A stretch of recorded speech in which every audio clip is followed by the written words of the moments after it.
Some dope addicts are here. Arthur in Bluffdale is so excited it's Friday, he says in Bluffdale. In Bluffdale. Bluffdale. So why is this song? Oh, sorry. Jump! I can do it. Why that song? Because on this day, in 2006, June Pointer, the baby pointer, the youngest of the Pointer sisters. Are we all out of pointers? Anita Pointer was singing lead on that song. She died of cancer at the age of 52 on this. Now, before people get the wrong idea about that song, and we should be, it's not what it's about a woman who has just accidentally discovered that she's going to get a brand new car for Christmas, and she is so excited about it. She's about to lose control. She's so excited that she's getting a new car. One, like a big bow on it, like they show in the TV commercials. And she's telling her husband she's going to wrap herself around him because she's getting a new car. Sure. For Christmas? Yeah.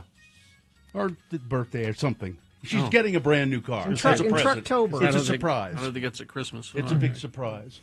And so I don't recall ever seeing the video for this, but it says the sisters are seen getting ready for a formal party at a high society club. Oh, sure, yeah. Anita is shown dressing and applying makeup. Ruth Pointer, wearing only a nightgown, is shown rolling around on her bed and throwing her garments around. Her garments around? She's Mormon. Oh. And June Pointer is taking a bubble bath. Once the sisters arrive at the club, they are photographed, attracting the attention of other partygoers, and by the video's end, they have the club on its feet, jamming to the song in the video. And, not only that, Dorian Harewood appears in the video. I don't know. Dorian Harewood is a handsome actor, best known for playing Jesse Owens in the Jesse Owens story. Or Reverend Morgan Hamilton in Seventh Heaven. I don't know. Dorian Harewood, an American. Like I'm going to know, and I don't. Do you know who Jesse Owens is? Sure. Well, you're halfway there. Does he look like Jesse Owens? You're halfway there. I'm halfway there. Yeah. to knowing who, I have no. There's a picture of him here, and I go, oh yeah, I know that guy. But when I read the name Dorian Harewood, I went, I don't know what. So. Anyway, so the pointers. Slow hand. Wow. Let's see. Yeah, none. The pointers. Fire. The pointers are all gone. No, Ruth is still around. Ruth Pointer. Automatic. Wow. He's so shy. Wow. You know, Neutron dance. You have intimate knowledge of some of the worst music on the planet. I don't know. Oh, really? I don't know. Oh. You love life. I don't know. Actually, I did like the piano solo in that. Your inspiration. There's a lot of piano in their music, isn't it? I like this. What is it? Your heart so freely. Your sweet sensation. You're my invitation to... What? Are you going to get into it now? Happiness. You're full of sweet surprises. Happiness. That was pretty bad. You fill my heart desire more. Okay. Well, there you go. Pointer sisters. And we still have a pointer? Yes. Okay. Let's see, which one is it? It's Ruth. Ruth is still alive. Ruth. Anita is dead, and June is dead. Ruth. June was there's these little thumbnail pictures. Looks like she was the cutest one. You pick your favorite pointer? Yeah, she would be my favorite pointer. June. I mean June Antoinette Pointer. Ruth Esther Pointer. One of them had a bad drug problem. Which and one Anita, was that? I don't know. Ruth. That's probably. From the looks of Anita, it was her. Anita? I'm going to Google which Pointer sister had a drug problem. See if I can find it real quick here. Ruth was, or Anita was married several times. And which Pointer sister was on drugs? It was June. June, huh? Mm-hmm. Not Ruth? June was the first to hit the wall with her ongoing panic attacks. and her addiction to drugs. Well, there you go. Poor. Oh, wow. Gets good. This is from the Daily Mail. All right. Quote, I freebased so much I hallucinated rats and spiders crawling on the ceiling, Pointer sister tells how she survived 5 marriages and addictions to crack, sex, and Twinkies. Oh. Do you want this story, Bill? I No. can send it. No? No, I don't. Crack, sex, and Twinkies? Wow. Gina, And we've already done the story. I don't want it. No? I'm sure there. No? That's a good sequel for Marcy Playground, though. I smell crack and Twinkies. Crack, sex, and Twinkies. Yeah. While hospitalized, June was diagnosed with final stage of gastric cancer, which had metastasized in her pancreas, her bones, her liver, and lungs. She died in the arms of her sisters, Ruth and Anita, and her the brothers, the Pointer brothers. We don't. Yeah, we never hear about the Pointer brothers. do we? Aaron, and Fritz. Fritz Pointer? We need to know more about Fritz Pointer. He's very strict. He's always punctual, though. Well, so Aaron, you hover over the name Aaron Pointer. He's an American retired baseball player. Played major leagues for the Astros, and but there's nothing about Fritz. When June was finally able to kick crack, she turned to Twinkies and gained so much weight. Quote, to get off the crack. Her book says she could have played linebacker for the Green Bay Packers. The Green Bay Pointers. So what is worse for you, crack or Twinkies? I don't know. No. I think Twinkies. We'll never know now. Less studies are done. This But we has don't do been studies Flipped anymore. Around with Carrie, Bill, and Gina on X96 Radio from Hell. All right. Let's. Fritz Pointer writes books, children's books, I think.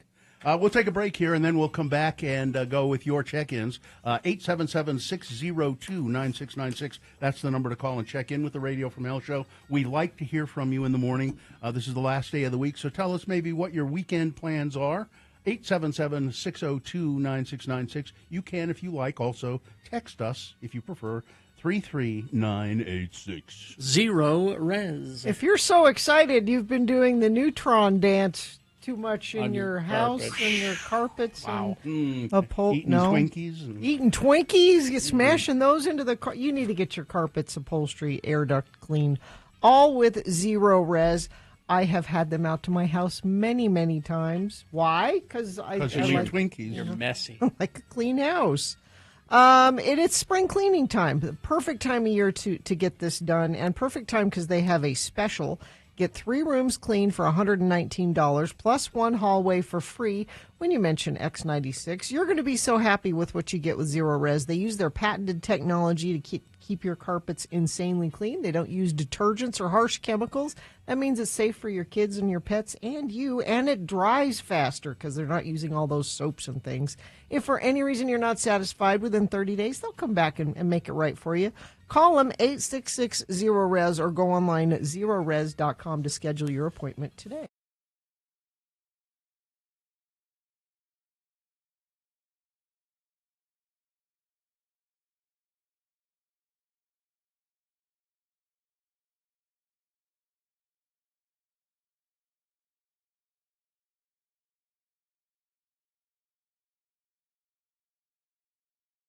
Find a list. I got one. See? Right there. It's Radio from Hell with another list, because people love a good list. X96. Now that says, Gina, people love a good list. Oh, this is a good It says list. it right Oh, in yeah. there. I made her look at it. Okay.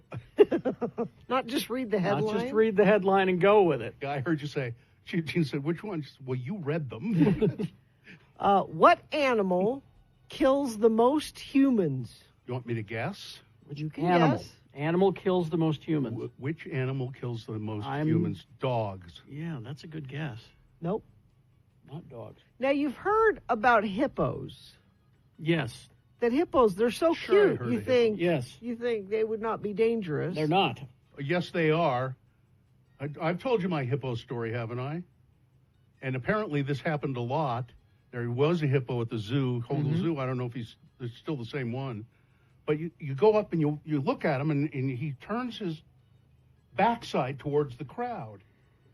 And then he starts letting this stream of fecal matter come out and twirls his tail and splatters all over the crowd. And apparently does that all the time. Now, that won't kill you, though. No. Hippos are dangerous. I've watched enough Disney documentaries to know that they can be dangerous. A bloat of hippos. A bloat. Now, they're not number one. I'm going backwards in the list. Oh, you're going backwards. I'm going to go down, count down to number I'm one. going to say I'm going to say sheep.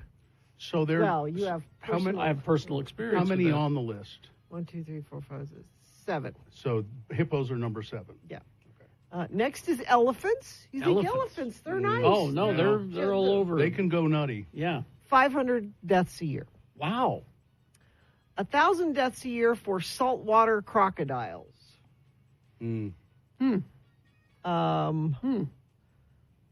2,500 deaths per year for roundworms. Oh Well, well, considering the parasite in animals. we're factoring bugs Yeah. into That's this. a parasite. Okay. Scorpions. 2,600 deaths per year for scorpions. Yeah, let's move to Arizona. I've been stung by scorpions a couple of times. Something I have never heard of before, an assassin bug, Oh, yeah, they're like a wasp. which will the bite will kill you. Yes. Yes, it will. I believe that's what we weren't sure, but my mother-in-law, she came over to Really? the house one time, and her hand was bandaged up, and I said, what's wrong? She said, some kind of bug stung me or something, and I said, let me take a look at that. And it was just this huge infected thing. I said, why aren't you? We're going to the Instacare right now. And that was probably what that was. And I did look. We have them here. Yeah. We do. 10,000 deaths a year for the assassin bug. If she'd let that go, it would have, killed her. A viper, a snake. Okay, Snake. makes Okay, sense. snakes make sense. 138,000 deaths a year. Yeah. 200,000 deaths a year from freshwater snails. And you're going to ask me, Freshwater snails? how do freshwater snails kill you? Is it people eating them? Are they poison? You can get schistosomiasis, which is a super fun word to say. Oh. Ask your doctor about schistosomiasis. It's a parasite you can get. The parasite leaves the snail and enters the water, where it can enter a person's body through the skin or when a person wades or swims in contaminated fresh water. Schistosomiasis. Now the chat room has put up a picture of the assassin bug. I've seen the assassin bug. It will kill you. Stay away Wow, from it. okay. Oh, and the hippo you're talking about, his name is Mo, and apparently he lives in New Mexico now. But people remember spraying, People remember. He did that all the time. He's spraying the New He's Mexico. spraying New Mexicans, yes. But number one animal that kills 725,000 people a year, Sheep. mosquitoes. Mosquitoes. 'Cause you got your dengue fever, you got Malaria. your yellow fever, you Malaria. got your malaria, you got your... I'm surprised. Isn't the tsetse fly on there It is anywhere? not. It is not on there. Now you're saying, well, no, isn't the most dangerous animal for humans Man. other humans? Well, yes. Man. So 475,000 humans kill other humans a year, but mosquitoes kill 725,000. So we still... Come on, folks. Mosquitoes. We got to catch up to the mosquitoes. Just start killing. You want to be number one? It's man, Bambi. Man. Assassin, but so we...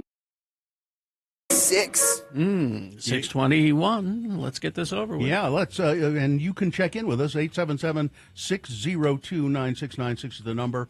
We will take your check-ins in a moment, and then, you can also text us, 33986. But first, we must begin the show officially. Gina. Participate in the Utah Division of Consumer Protection's free annual Declutter Day event Friday, April 18th at the University of Utah's Guardsman Lot. Safely destroy your sensitive documents, household items, and discard outdated medication. Visit dcp.utah.gov/declutter for details. The moon is essentially full, 98.nothing% of full. It's officially full tomorrow, I believe.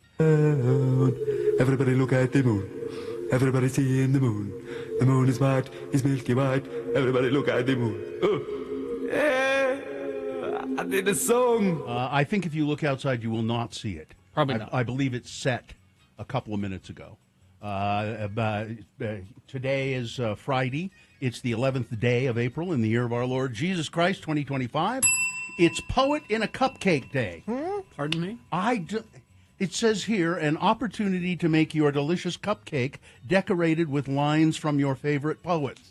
This is a thing? Yeah, I don't know. What It's- How do you I fit don't a know. line from a poem on a cupcake? I don't That's know. So This is small. dumb. I don't know. It's National Poutine Day. Oh, well, there we go. Poet in a Poutine Day. It's an opportunity to have poutine with lines from your... It's National Ranch Water... Poet in your Ranch Water Day. It's Ranch Water Day should be like in July. Ranch Water Why is is it the... in April? I don't know. Listen, take it up with the people who do the... I have questions. It's unofficial cocktail of West Texas. It's a mix of tequila, lime, and soda water. It's Poet in a Cheese Fondue Day, and it's National Submarine Day. And this... Well, keep that ranch water thing happy when Jimmy gets here. Yeah, Let's well, find out about that. and this is an all-new edition of the official morning show of Poet in a Cupcake Day. Wow. It's Radio from Hell, starring the Lords of Morning Radio. Kerry Jackson right there, putting on his work hat as we speak. Yep, there he is. I'm Bill Allred right here, sitting here with my dress shirt on. Do you have a date? Did Yeah. you dress up for our guest? I Is did. that what you did? I did. Wow. I did. I dressed up because Mike from Nashville is here. Gina Barberi right over there. Katie for short is our fine producer in the booth behind me. And who's over there? Oh, it's Maya, I believe. Yeah. And the dog Vax is there. And now we'll do check-ins. And Mike from Nashville is checking in person. You've come all the way from Nashville to here. Yes. Good morning, Lords. How's everybody? That's fine. Now, Mike is there are a lot of friends in the chat room. You're there every day, pretty much. Pretty much, yeah. Did you know it's also National 8-Track Day today? I did. 8-track tape day. I saw that, yeah. National 8-track. You know, the best tape part about 8 tracks is that ka-thunk of the changing of the track in the middle of the song. Yeah, a lot of times it would Yep. it'd go to another track right in the middle of the song. Yes, Mike from Nashville, thanks for checking in with us. Now, I notice out in the cantina there, it looks like you have some gift bags. I do, yes. Just some thank you gifts for everybody here for putting up with me and playing Dave Matthews Band every now and then. Well, go get them. All right, I'll be right back. Right now? Okay. Yeah. Well, we have open times later. Yeah, well, I just want. I don't want somebody to steal them. Is the No, I problem? see. They're just sitting out there, and I don't trust Radio anybody. scum. You don't trust anybody. I don't trust anybody in you. this building. We'll look at them later, but let's go to more check-ins. 877-602-9696. Jacob is here. Good morning, lords and ladies. How are you guys? Good morning. Good. What's up with you, Jacob? I just had a few minutes before I had to clock in, so I just thought I'd give you guys my Friday check-in. You know, Okay, all right. I'm in good spirits, so. Why are you in thought good I'd reach out to spirits? you guys. Yeah, why are you in It's good Friday. spirits? It's Friday. Okay, Okay, that's good. reason enough. Good enough reason, and you're calling us from Salt Lake, right? Yeah, North Salt Lake. All right. Well, have a great day. Thank you guys. Thank you too. you. See you later. All right, Jacob. See how nice that Let's is? go to Terrence. Hi, Terrence. It's my gay son, Terrence. Is it? Yes. Hi, Terrence. Hey, how are you all? We're fine, thank you. What's up with you today? Nothing, enjoying Friday, deciding I need to go do my chest day again and working on my side business. So it's been a good week. What's your side business? I'm working on intellectual property. I don't know if you all know. I'm actually a musician, so I'm trying to kind of work on that side and keep my creative juices going. Okay. Well, all right. Terrence, nice to hear from you. Haven't seen you in a long while. I know. Life's been, working and being a corporate exec and doing a lot of that stuff. Yeah, well, it's rough. Well, and I see too much of Terrence on his Facebook page. Oh, gee. You know what I mean? Oh, really? Yeah, he's Yeah, always. I know. Always I'm basically you know. talking to a think tank of a lot of people, just simply saying the same things of, welcome to our administration, welcome to the craziness. No, I'm talking about the selfies that you. Yeah, well, it's another reason The for gun me. show? Is it the gun show? show. It's another reason for me to stay off of Facebook. Yeah, the gun show. Too much to see, just too much to point. It's fine. But I'm also becoming a personal trainer, so that's another thing. Oh, okay. All right, Terrence. Nice to hear from you. Thank you. We'll see you later. Yeah, you all. Take care. Levi in Coachella Valley checking in with the festival update. Oh, okay. Weezer is confirmed. Yeah. Yeah. Tomorrow afternoon in the Mojave tent. Lady Gaga headlining today. Oh, go see Lady Gaga. Absolutely. Main stage. Also, X96 artists The Prodigy, Lola Young at the Mojave tent. Green Day, Jimmy Eat World, both at the Coachella main stage. Notables Post Malone and Circle Jerks on Sunday. Circle Jerks, really? Yeah. Each stage has a YouTube channel. Oh, low winds, 100-degree highs all weekend. Thank you for the update. Sketchy Blake of Ogden checking in. Happy Friday. Let's get a beverage with Jimmy. It's coming up. Bus driver Troy checking in. Tree of Maine. So happy it's Friday. I'm doing the Maniac dance. Like from Flashdance. Completely looking like Chris Farley and Tommy Boy. I'm a maniac. Troy of Riverton checking in. It's Subway BMT Day for the grandson. Don't know what that is. See, again. Subway BMT. If you were to call in, we could ask. I don't know you. what that is. Mixer driver Shane checking in from BYU. Richard, who's not a dick, checking in. Looking forward to seeing Bernie this Sunday. Oh, yeah, Bernie Sanders and AOC are going to be up at the Huntsman Center. Are they playing in a game? Perry No, City. gymnastics. They're doing a Oh, gymnastics. they're doing meet. gymnastics. Hey, did you see her dancing? Yeah. Love her more. Love AOC. Let's see. Perry City listener checking in. The moon looked awesome over Willard Bay this morning. Getting yippy with it in Bountiful. Yep. Park worker Nathan checking in. My parents are coming up from Albuquerque for a visit next weekend. I'm cooking prime rib roast on the pellet smoker. Oh, you must love just your parents. Send me the address, please. I'll be over. Mm-hmm. Mishak Averta checking in. Parks worker Nathan. Oh, we got that one. Mikel of Reno. Tristan from the most west of Jordans checking in. Billy from Ogden. Wishing his love Alex a wonderful day. Aww. Mike D. from Roy. Lawn season has begun. Tim the Tree Guy checking in. Johnny B. checking in, listening while making some toast with homemade wheat bread. Johnny, with all you do, how do you have time to make homemade bread? Exactly. Brody from the most Rex of Bergs checking in. Woke up randomly, but I'm going to go back to bed. I'll see you again in the podcast. That's an option. Yeah. Go ahead.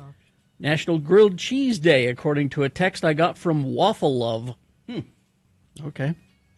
Head shrinker Heather says, hello to Mike from Nashville. Let's see. When I adopted my cat, his name was 8-Track. Huh. The cat named 8 I don't know. Track. You can name cats anything. Sure. Chef Roy, Jody and Brad, Tom from Reno, Risa from St. George, Metal Shop Mark, Crazy Cat Lady, Kevin from Layton. Everybody's up here, today. so let's go. All right, traffic. Oh, damn, sorry. Fire on the west side of Salt Lake is putting out a lot of smoke near 9th South 30th. 9th South 30th South. That 9th South 30th West. It would be. They corrected this, yes. Please stay away. Crews are battling the fire, what appears to be the recycling plant. Oh. Flames and smoke could be seen across the valley. Really? I don't know. We'll have It's to, too when the dark, sun I can't comes see up, anything. let's see. That's the only issue right now. If you're seeing smoke or fire or anything else, you can text us 33986. Help Jerry Seiner Cadillac celebrate their new location with incredible buying experience for your dream car. Come in today to experience the Seiner difference. Now, Mike from Nashville, Yes, sir. you can go back and sit down now. Yes, sir. We'll talk to you coming up. Let's see, 589 East, 1300 South, Tracy Aviary that's where they're located. That's where the buds are. Yeah, located on the southwest corner of Liberty Park. You can go to tracyaviary.org, but you might as well just head on down. Well, go to tracyaviary.org to get their hours and things like that, so you know when you can go. It's a place to experience the world of birds and its habitat and an oasis of tranquility and natural surprises. That's why I like to go down. It's nice and quiet down there. You just relax. Located in Liberty Park, Tracy Aviary, home to over 300 birds representing more than 100 different species from around the world, including many that are endangered or extinct in the wild. Interactive bird shows, those are always fun. Keeper demonstrations, animal encounters, behind-the-scene exhibit tours. The exhibits have gotten really amazing over the years. And the charming Helen the Bird Lady. She's the best. $1 from every ticket sold goes to Tracy Aviary's Conservation Fund. They contribute more than $120,000 each year to conservation work in Utah and worldwide with this fund. So learn more, plan your visit at tracyaviary.org, or just go down and see them, the southwest corner of Liberty Park. Don't miss a single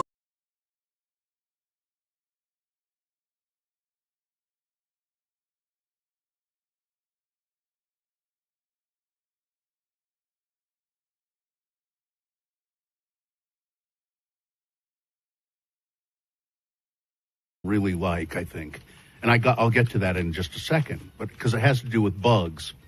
I was at the University Pharmacy, I think it was on Monday, and I came out into the parking lot, and the guy who sort of takes care of the parking lot, Mike, said, "Oh, you see all these bugs, these little bugs flying around." I went, "Oh yeah. There are clouds of these little bugs. Have you guys seen them?" No. Pay attention, like when you go home. And I saw it, and then I went home, and there were clouds of them all around my yard. They're following you. No, they're not. They're just everywhere. And I thought, what the hell is this? And so we did a little research, and actually, Uncle Todd found out what they were. These little nightmares are blue ash aphids, usually prevalent in the Pacific Northwest. Nobody is sure how they ended up this far south, but they're here until the first deep freeze. Unfortunately, because there are so many, that means they're going to lay eggs by the millions in the trees, and we're going to have them next spring. And so I did a little more research looking them up, and indeed they are in the past they have been confined pretty much to the Pacific Northwest, up in Seattle, Oregon, around the Spokane area, and there are numerous news articles about them. Okay. How people are just, they're just annoying. They look like a fly you would use for fly fishing. Yeah, kind of. They're blue ash aphids, blue ash aphids. You call them. Yeah, blue ash aphids. They have furry butts, kind of. Sure. And so I thought I wanted to do more research. I'm looking up, and I'll bet some people are listening right now. You know what we're talking about? These clouds of. Just watch for it. It's sort of almost not noticeable, and if you're not paying attention, and then all of a sudden you realize there are thousands of them around. And so I went to this website that I found, and I would advise you all to look it up because it's great. Insectidentification.org. And it says there are over 1 million identified species of insects and spiders in the world, with many more still awaiting discovery. Now, with this website, you can find any of those million that have already been identified, and you can find them either by type of insect, like if you want to know types of spiders, types of beetles, or you can find insects by state. What insects are common to your state? And so I looked up Utah, and we could look at. And then it's further broken down. Do you want to know about Utah spiders? You want to know about Utah dragonflies? Name something you want to. Utah. I don't know what Utah true bugs are. Maybe they're the ones you find only in Utah. Should we click on that? Sure. Let's see. Utah true bugs, and here's what we find: something called the ambush bug. That's a DC superhero, by the way. The assassin bug. And and then you can click on these and it'll tell you more about them. Let's see. The broke-backed bug. Any one of these you want to know about, let me know. The brown marmoted stink bug. How about the plant bug? Plant bug? Yeah. The Red Cross shield bug. That's kind of a beetle. All of those are pretty much beetles. But it's just fascinating how many different insects you can find. Spiders, butterflies, wasps, crickets. You can find, if you want to know just any green bugs in your state, any blue bugs in your state, you can just find all of them. It's just incredible. Look up bark beetles. Carrie's got bark beetles. I got bark beetles. Yeah, okay, Utah beetles. It's killing the blue spruce. Let's see, there it is, the bark beetle. Yep, it's killing it, and it says it loves evergreens, blue spruce. It's ruining trees. It's killed it pretty much. Mm-hmm. But that's just one of many beetles. It's just incredible how many different varieties there are. And Utah dragonflies. There are 25 different species of dragonfly in Utah. There's the American ruby spot damsfly, the black saddlebag skimmer, Look up the shoe fly. You want to make a pie? Is that what you look up? Lightning bugs. Oh, we don't have them here. We don't have them here, and I'd like them here. How do we get them here? Can we get them here? It's not hot enough here. It's not hot enough. It's not humid. Yeah, it's not humid. It's too cold for them. Oh. If you've ever seen them, though, geez, they're incredible. I've never seen them. That's the thing. I've in Georgia, and I think that's where I saw them. I've seen them on that pirate ride at Disneyland. Yep. So anything you want to know about bugs? I hate these. The Johnson jumping spider. I hate the jumping spider. They're kind of cool, though. No, they scare me. Well, yeah, but because you go to get them and then they. But they are kind of cool. And so you've gone to the website. I see. Isn't it amazing? Yeah. All the different things you can find. The different spiders. The barn funnel weaver spider. The black-tailed crab spider. Ooh, there's an ugly one. What's that? The canopy. Oh, here, it's a jumping spider, Gina. I hate the jumping spider. It's the canopy jumping spider. They're hairy. It jumps on its prey. It packs a lot of personality, it says here. Found in the southeast and along the eastern coast, this particular spider is at home in forests. This website makes me itchy. It's an ambush predator that stalks and pounces on its insect prey. That's an interesting thing about the insect world. What do they eat? They all eat other insects. It's a cannibalistic species. Another reason to hate them.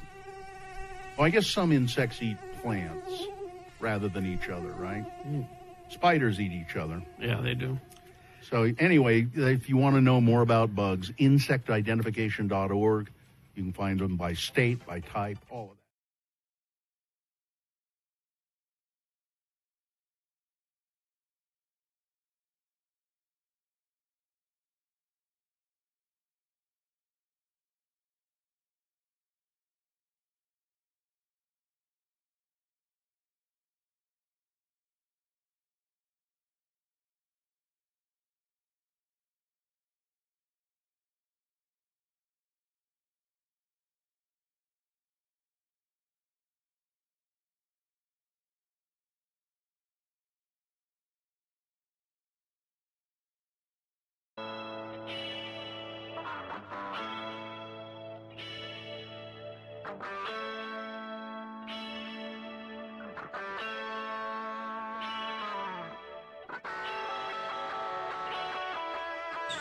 Well, sad on this day in 2017, Toby Smith, the keyboardist for Jamiroquai, passed away. And so we picked that song because it had a lot of keyboard in it. Sure. Not just because it's the only Jamiroquai song you know. Honest. Let's see. We got some big boy news now. And right after that, it's Frank Christ Presents They're Fine, They're Just Fine. It's our Dead Celebrity Game. Going to give you a list of 4 celebrity names. 3 of those celebrities are just fine. One of them is dead. If you pick the dead one correctly, you're going to get what? Tickets to see Sam Fender at the Union on April 23rd. Sam Fender tickets. 877-602-9696. Line up when you want. The sooner the better to play Frank Christ Presents. You'll win. Promise. Let's see. Sean Means also coming up at 7 o'clock to review the movies that are opening this weekend.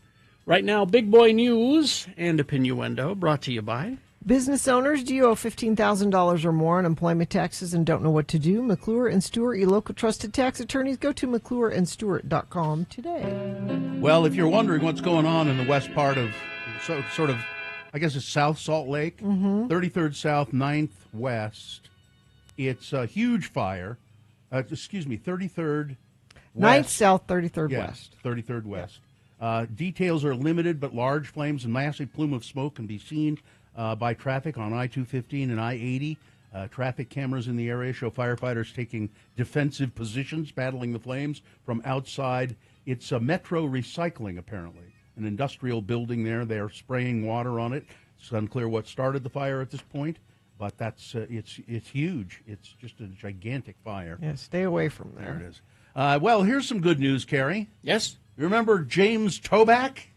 Oh, help me remember. That Film- name is... the turd that was on our show up at Sundance. Oh, that guy. And that swore? Yeah. And we warned him once, and then we came back and he did it again, and we said, "Get out of here." We warned him before we went on. And he did it again and again, and Yeah. then we kicked him off. Well, James Toback, a jury in New York, has awarded $1.7 billion in damages to 40 women who sued the former movie director and writer James Toback over allegations of sexual assault. I can see Toback, that. once a Hollywood fixture known for writing Bugsy and directing The Pickup Artist, had been defending himself against the lawsuit for a couple of years, but more recently he had just stopped participating in the case. He's denied the allegations against him. A judge entered a default judgment against him in January, and a jury trial was held to determine how much money Toback owed each plaintiff. On Wednesday, the jurors arrived at $42 million for each plaintiff. Wow. Man. Couldn't I mean, happen. they'll never see it. but- Toback is 80 years old and described himself in court papers as being financially destitute, and it's unclear how much of the judgment he will be able to pay. I'm thinking none. Couldn't happen to a nicer guy. All right, now it's time for Lori Vallow Daybell Murderous Update. Oh. And we've got our Lori Vallow Daybell watcher, ace crime reporter, Gina Barberi. Oh, it was a big day in the Lori Vallow Daybell trial. She's her own lawyer. She's representing herself, and she had her brother on the stand yesterday. Now, he's a witness for the prosecution. Oh.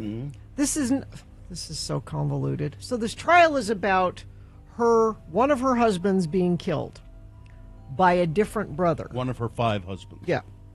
Different brother killed her husband, supposedly in self-defense. Chuck.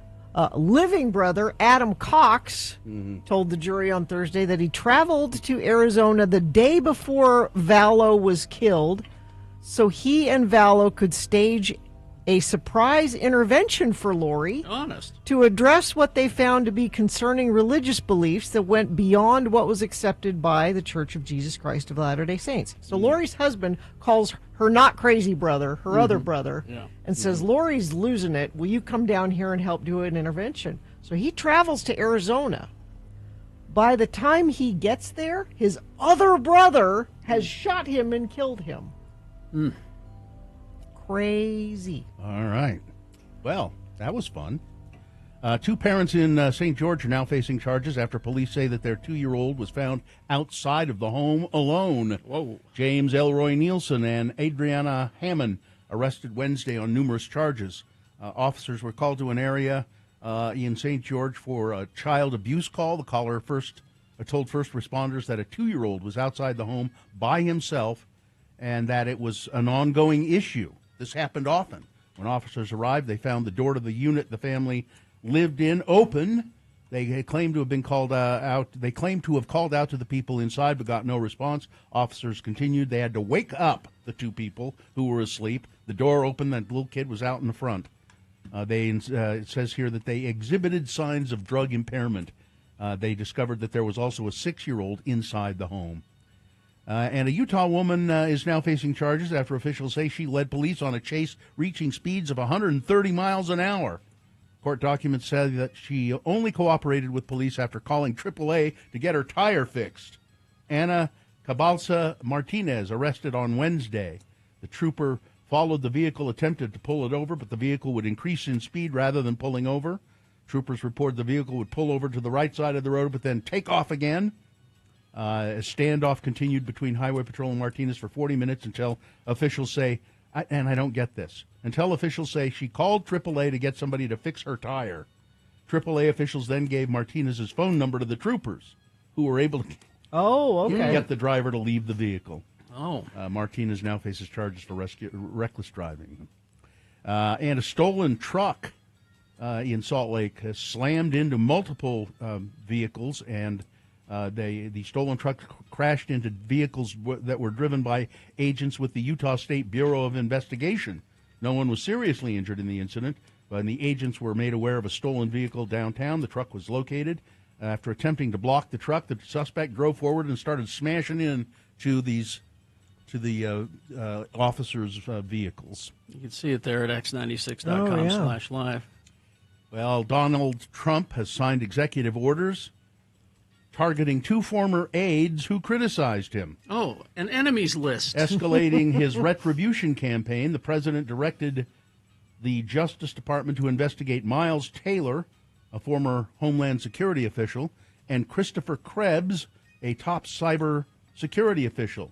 Both were appointees in Trump's first term. But they disagreed with him. Well, they said the election was not stolen, and there is no evidence, and both of them were quite vocal about it. Yeah. Well, the Department of Justice is now going to investigate them because the Department of Justice is Trump's own law firm, you know. Am I okay to overreact now? And he also go ahead. And he also on Wednesday targeted Sussman Godfrey with an executive order. As an aide said, the administration was close to $1 billion in deals with law firms. Sussman represented Dominion Voting Systems in a blockbuster defamation lawsuit against Fox, in which the media company agreed to pay $787.5 million in settlement. The firm is also pursuing defamation cases against the guy who invented the pillow, Mike Lindell. Defamation cases against Mike Lindell. Yeah. We signed with many law firms, the ones that we thought were inappropriate, and they've all agreed to pay, Trump said. They've all been forced to, because he can tell them you're not allowed in a federal courtroom anymore, and so it's extortion. Trump has publicized 4 agreements with law firms that have promised $340 million in pro bono services for causes the president supports. Okay. Yeah, there's nothing to see here, folks. 3 adults and 3 children were killed Thursday after a helicopter crashed into the Hudson River. Now, what was this? Like a tour group? Or Yeah. It was a touring. Yeah, they were on a tour. It was one of the kids' birthdays. Oh my God! Really? Multiple outlets citing anonymous law enforcement sources have identified 5 of the victims, there were 5 total. Augustin Escobar, an executive of Siemens, a German technology company, along with his wife and their 3 children, aged 4, 5, and 11 years old. The 6th victim was the pilot of the chartered helicopter. He's not yet been identified. Somebody said the propeller came off? The rear rotor just apparently came off, and people said the helicopter turned upside down and then went plummeting down There's into the water. video of it. Oh, really? Oh, is there? Senate Minority Leader Chuck Schumer, who represents New York, said he had spoken with the National Transportation Safety Board, and he was en route to the scene, but there's not much he could do. Small aircraft. And a plane carrying, an American Eagle plane carrying several members of Congress clipped the wing of another plane on Thursday at Reagan National Airport. American Eagle operates regional flights for American Airlines, which said in a statement in Scripps that no injuries were reported. Both planes have been taken out of service. The damage was limited to a winglet on each aircraft, and nobody was hurt. But there were several members of Congress on this New York-bound flight. Well, now that members of Congress have been put in danger, maybe they'll do something about No, I don't TSA think so. and all. Or not the No, TSA, probably but- not. And then finally, this story. As part of a bankruptcy plan, Publishers Clearinghouse is transforming itself into a digital advertising-supported entertainment company. It hasn't done that till now? But shifting away from its legacy direct mail and subscription services. Publishers Clearinghouse has largely exited its print marketing business and plans to phase these services out over the coming months. But they'll be okay. All they need is for one of their crews to show up at the office with a giant check. Save them all. Because that's what they're famous for. Mm-hmm. They said that they will continue to do that. The Publishers Clearinghouse checks. They're going to continue to do it. It was founded in 1953 in the basement by founder Harold Mertz in Long Island. They began as a magazine subscription service, quickly grew. By 1982, revenues exceeded $100 million. And Publishers Clearinghouse has awarded over $1 billion to winners across the nation. They currently employ 105 people with an annual gross revenue of $38 million. So there you go. Sports, weather, traffic. Well, the last home hockey game of the season was last night, and I blame Mike from Nashville for the Utah Hockey Club losing to the Nashville Predators 4-3. Mike's wearing a Nashville Predators hoodie right now. It's all his fault. And I think that's a terrible name for a hockey. Predators? The Predators. It just has a Well, it should be an actual predator. It should, with dreadlocks. like the Predator. Yeah. Today you've got the Jazz final home game against Oklahoma City Thunder at 7:30. Real quick, I hate to interrupt. I'm sorry, but we do need a contestant for Frank Christ Presents right now. 877-602-9696 is the number to call to play the game to win those concert tickets. Let's see. Real Salt Lake plays Nashville. It's all Nashville today. Nashville tomorrow at 6:30. Utah Royals play Portland Thorns today at 8. Now, what's the soccer team? RSL. What's the? They're playing Nashville. The Nashville what? Oh, I can't remember. You know? Soccer club. Just Yeah. Nashville Soccer Club. Let's see. The Salt Lake Bees. They won last night 6-3 over the Reno Aces. They play tonight at 6:30. That's your sports. Weather. So yesterday, Mohammed had a soccer game. It was a makeup soccer game. Prophet? Yeah, no, my son. Oh. It was a makeup soccer game because 3 weeks ago, this game got snowed out. 3 weeks ago. Okay. Last night, it was 80 degrees while we were watching that, and it's going to be even warmer today. 83 expected for a high, overnight low 57. We have a cold front coming through, and we dip back down into the low 70s and upper 60s for the weekend, it looks like. Traffic, Bill was telling you about that fire, 9th South, 33rd West. This is a recycling plant out there. Heavy smoke and flames can be seen across the valley. Please stay away from the area. Crews are on the scene battling that fire. You don't want to be anywhere near it. If you have something you want to share with us, you can text us 33986. What? What? 33986. Oh. What? Okay. What? Oh, hi. There he is. Oh, hello, everyone. Frank Christ has entered the studio. Good morning, Mr. Christ. Well, good morning. If you go to x96.com/live, you can see the representation, my favorite one. Oh, is this your favorite? This is my favorite, yeah, of what Frank is kind of like, because he's got his sidecar and his electric scooter there, and that looks like Jack White in the sidecar, but it can't be. He's still with us, isn't he? I think so. I don't know, but Frank could check on him later if you want. I can go check on Mr. White if you'd like. Frank, of course, is the Grim Reaper. That's actually Bob Dole. Oh, it is? Yeah. Oh, yeah, now I see When I it. went to get Bob Dole. Yeah, Bob Dole. Frank is the Reaper of celebrities. It's a curse, though, because he loves them. I love our precious celebrities. That's how I got here. Everything they say and do is right. Always. Frank goes and, when a celebrity dies, Frank goes and collects them, collects their essence, their soul, stuffs them in the sidecar, and takes them off to the distribution center. And he joins us every morning to play a game we call Frank Christ Presents. They're fine. They're just fine. He gives me a list of 4 actors, and on this list, 3 of the actors are... Well, they're just fine. But one of them Frank has claimed, and it is the contestant's job to figure out who the dead celebrity is. Do we have someone? Alicia is here. Alicia, are you there? Yes, I am. How are you, Alicia? Good, and it's Alicia. Alicia. Not Ia, but Yeah. just Well, Alicia. how do you spell your name? Yeah. There's ALICIA. CIA. Oh, there's an I in there. Well, Yeah. it should be Oh, Alicia. yeah, You're disrespecting the It I. could be, but that's not how I say it. Okay. All right. Well, we'll say it.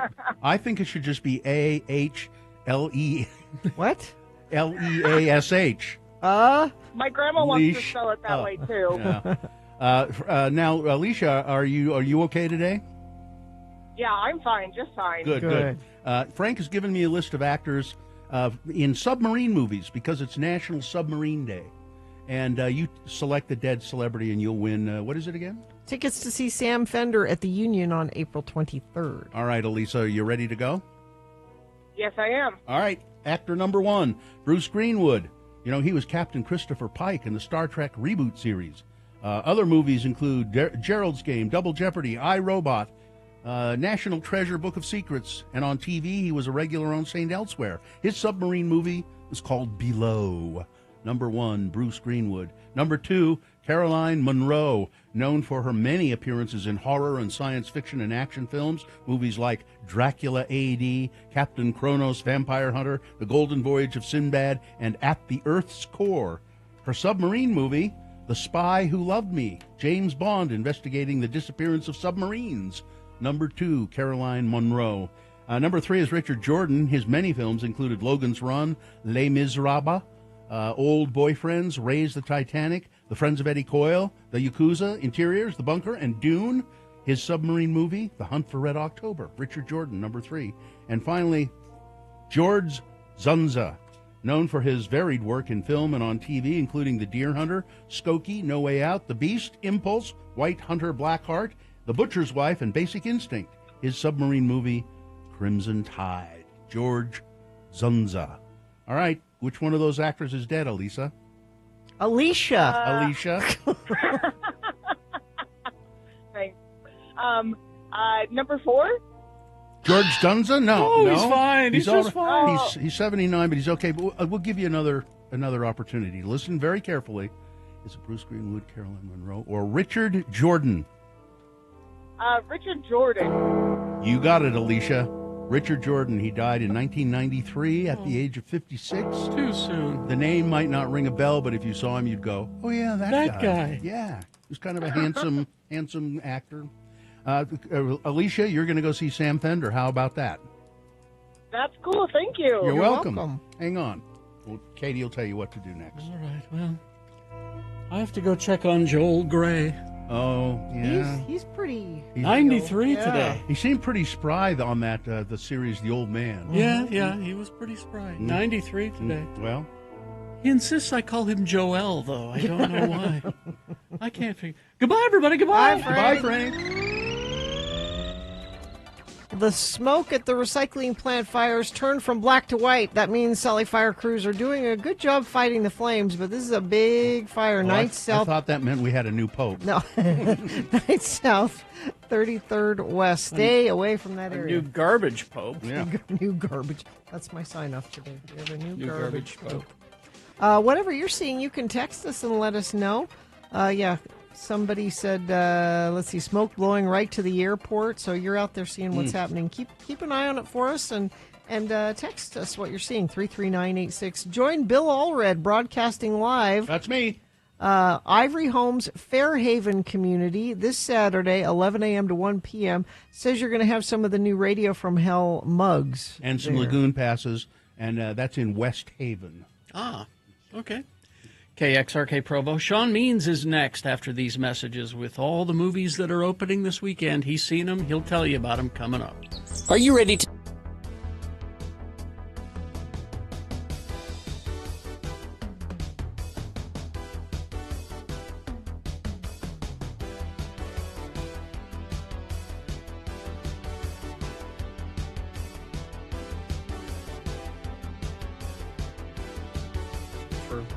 Different and new cereal. Mm-hmm. Yeah. And, Cheerios has got a bunch of different flavors. Oh, yeah? And they now have fruity Cheerios. So, like Fruit Loops? That's what I said. Yeah. That's what they are, Fruit Loops, right? They're made from oats, which is different than Fruit Loops. Fruit Loops are made from something else. So they're probably a little denser, but they sure look like Fruit Loops to me. They're Fruit Loops. I mean... Yeah. Although one of the people said he tried them and that they were pretty good. Bring it on. Let me eat it. He says, new cereal alert, Fruity Cheerios taste like Fruity Pebbles with the texture of Cheerios. Mm-hmm. And that's different from Fruit Loops. I do love Fruity Pebbles. It's been a while since I've eaten them. Fruit Loops are a little lighter, aren't they? Yeah, they got more air in them. Yeah, now that I think about it, yeah. It's all about the process. It's been years since I've had them. My two cereals growing up were Fruity Pebbles and Cheerios. So maybe this is right up my alley, despite We've some been hesitation. having cereal around the house lately, which is very uncommon for this household. But I guess one of my kids has really started to like cereal. So we've had Cheerios, just plain regular Cheerios, which are fine, you know. I like them. You put milk and honey on them, maybe a handful of raisins if you like raisins. Sure. And then we've had wheat checks, which I like Those are also. good. Yeah. These are basic cereals we have. And then my wife's been making granola, really good granola. Different sort of flavor every time. It's not quite the same recipe every time. Sounds great. good. Sounds good. Yeah, I haven't eaten cereal in a while. I've been trying to avoid milk outside of my coffee. It gives me the tummy troubles. Oh. Yeah. Oh, are you lactose intolerant, Nicholas? A little bit, for sure. My Victorian boy body can't handle most things. So, Inferior genes. yes. My Victorian boy body. Of course, What does that mean? my childhood cereals. I have too many to mention. Yeah? So Yeah. Mention some. Freakies. You ever hear of Freakies? Never heard of Freakies. Oh, lovely. How about here's two I know you've not heard of, and they're partner cereals: Baron von Redberry and Sir Grapefellow. Baron von. Well, they would bring back those characters for the Halloween cereals, wouldn't they? No, No, you're those thinking are of the not- monster cereals. Oh, These are guys who were World War I pilots. I just Googled it. I found it. That is great and, imagery. And they became cereals. And they were cereals. Warring cereal characters. Yes. Grape cereal. Did it really taste grapey? Yeah. Are you surprised it didn't work? Yeah. Yeah, 'cause I don't. Grape cereal just doesn't. Remember grape flavored Tang? Remember that? Well, no. Wait a minute. Let's go back. Grape cereal grape should cereal. work. Why not put, because we'll put fresh blackberries on cereal, or fresh blueberries. Well, you Why see, not that's grapes? because that's the accent and not the base. Well, and is it a synthetic grape flavor? Oh, very much. Yeah, so that's not Very going to much. mix. It's not an actual grape. What was the red berry like? Is that Baron von Redberry. It's Yeah. just like Raspberry? it was like Frankenberry. It was a strawberry flavored. Oh, okay. Now the Freakies that the chat room found is the Freakies with marshmallows. No. Do not taint my Freaky cereal with marshmallows. Yeah, don't taint it. Don't. Do you not like you marshmallows in general? Well, I like them okay. Yeah. I mean, because Frankenberry is one of my favorites. But Freakies didn't need marshmallows. They put them in there. No. Just have it. That's when it went downhill, man. That's when it stopped being interesting. And of course, Quisp is the best. Anyway, Freaky sold out, bro. You really didn't. You stayed away from the mainstream cereals. I did. I was more interested in these fringe cereals, That's cool. like Quisp and Quake. Yeah. Orange cream pop crunch. Oh my God. Delicious. Then there was one called Grins and Smiles and Giggles and Laughs. That's No. Yeah. How do you put that on a box? You just put it on the box. Small print. Are you surprised it didn't work?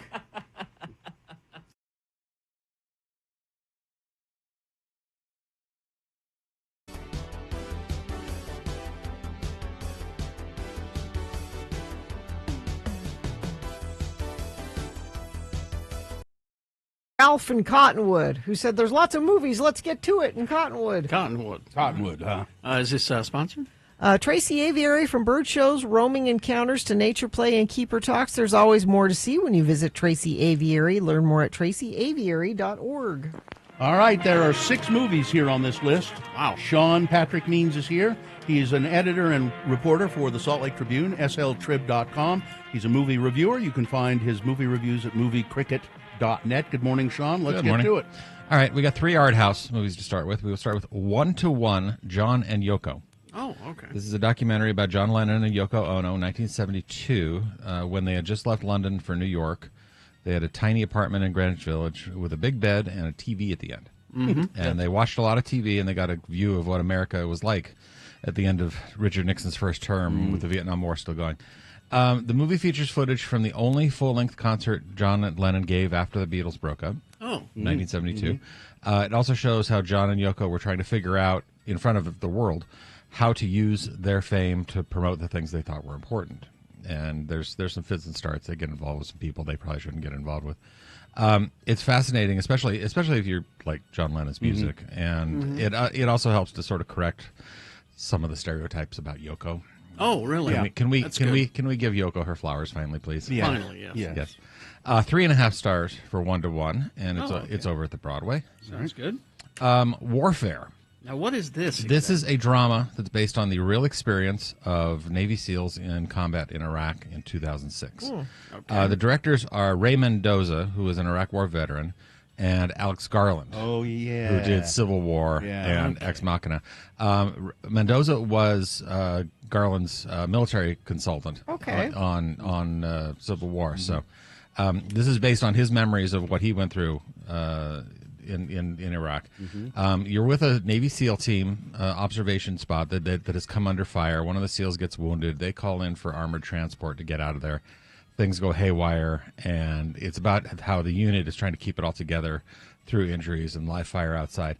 I've never been in combat. I will, thankfully, but this movie is as close as I really want to get.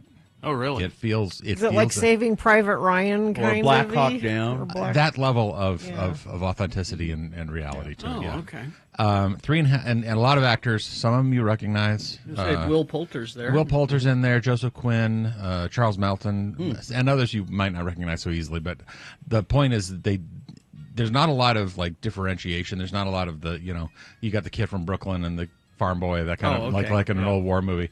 And that's part of the point. It's sort of the camaraderie. And is there a story at all, or is it just it's getting in and getting out and then trying to survive. All right. So 3.5 stars for Warfare. It's playing at a few theaters around town. Interesting. Okay. The Ballad of Wallace Island. All right. This was a Sundance. This is a very quietly sort of funny movie from Great Britain. Okay. We have a folk singer who's a few years past his prime. He needs money to produce his comeback album. And we have an eccentric millionaire who has every album the folk singer ever recorded with his old partner, who was also his girlfriend. So the rich guy pays the folk singer a lot of money for a private gig on this remote island. How many people? He says, the rich guy says, well, less than 100. And it turns out it's 99, less than 100. Oh, it's just him. It's just him. All right. The other thing the folk singer doesn't know is that the rich guy also arranged for his old girlfriend / singing partner to come to the same gig. Oh. And she's played by Carey Mulligan. Oh, okay. Delightful. Yes. The lead actors here, these two British comic actors, Tom Basden, Tim Key, they wrote the movie. They based it on a short film they did like 2007 that was like an award winner. So they have these rhythms of these mismatched characters down perfect. They remind me a little like of Fry and Laurie. Oh, okay. And like comic duos of that ilk. All right. And they're hilarious. You got Carey Mulligan, and she's always delightful. Of course. 3.5 stars for The Ballad of Wallace Island, Wow. and it's playing at a few theaters around. All right. Okay, those are the art house. Let's get to the fart house now. Yes. Quickly here, the King of Kings animated movie about Jesus. Oh, good. Full from the manger to the resurrection, all the way through. What about those missing years in the middle? There's a little bit about those. Oh, okay. He goes off to Egypt, comes back. Yeah. All right. There's a South Korean company that did this animation. They do the biblical parts really well. It's nicely illustrated Bible stories. Okay. And there's some big names in the voice cast. Oscar Isaac is voicing Jesus. You also got Forrest Whitaker, Ben Kingsley, Uma Thurman, Pierce Brosnan, and Kenneth Branagh as Charles Dickens. Why is Charles Dickens? Okay, here's He's the in problem. the Bible, isn't he? Here's the problem. There's a framing story of Dickens telling his young son the story of Jesus. Okay. And Why do they have to go there? well, because you want. Okay. You're trying to make this for kids and make it like accessible to Okay. kids. It's a story. Let me tell you a story. Maybe if Charles Dickens told me about Jesus, Dad. Yeah, they couldn't get Robert Loggia. Exactly. The young kid imagines himself and his cat getting close to Jesus during the Sermon on the Mount, during the miracles and the crucifixion and everything. All right. And the thing is, my parish priest said nothing about a cute cat at the crucifixion. It annoyed me. No kidding. 2.5 stars for The King of Kings. Wow. It's being distributed by Angel Studios, our friends down in Provo. Yeah. So you'll get the pitch at the end to buy more tickets later. So okay. which is what they do with all their movies. They're crowdfunding. They're whatever it is. Yeah. Okay, so 2.5 for that. Yes. The Amateur. Okay. I wanted to like this movie more. But, I like, for some reason, the plot. Yeah. I like. Rami Malek makes it very hard to like him or hate him or get any emotion He's about him. Mr. Robot. He is Mr. Robot, and that's not just the TV show he was on. He plays a code analyst for the CIA, working in the basement, decrypting stuff, while the real agents go out in the field and shoot the people. Then his wife, played by Rachel Brosnahan, gets killed by terrorists in London. Oh. So Charlie wants to get trained as a field agent so he can go find and kill the people who killed his wife. Yeah, it's a good premise. Liam Neeson did it a dozen times. Yeah. The CIA bosses laugh this off at first and say, okay, give him a trainer. He won't last a week. And the trainer, played by Lawrence Fishburne, judges that Charlie doesn't have the guts to be a killer. But Charlie is sharp and he's easy to misjudge. And what he lacks in gun skills, he makes up for ruthlessly devising other ways to kill bad guys. Home Alone style. I was going to say there's some nasty stuff. Yeah, Okay. this is very intricate stuff. Hopping all over Europe. We're in like Paris and Istanbul and places. There's no emotional. Rami Malek won't give the audience anything to work with emotionally. You know, the movie is just too cool for its own good. So 2.5 stars for the amateur, and it's playing everywhere. Okay, so I'm not a big fan of Rami Malek. You know, he's not easy to warm up to. I liked him in Mr. Robot because that's what that part called for, is a disassociated kind of, Right. doesn't know how to socialize kind of guy. And I hated Bohemian Rhapsody, so I didn't like it either. He's Egyptian, so I have to like him. Oh, okay. Oh, okay.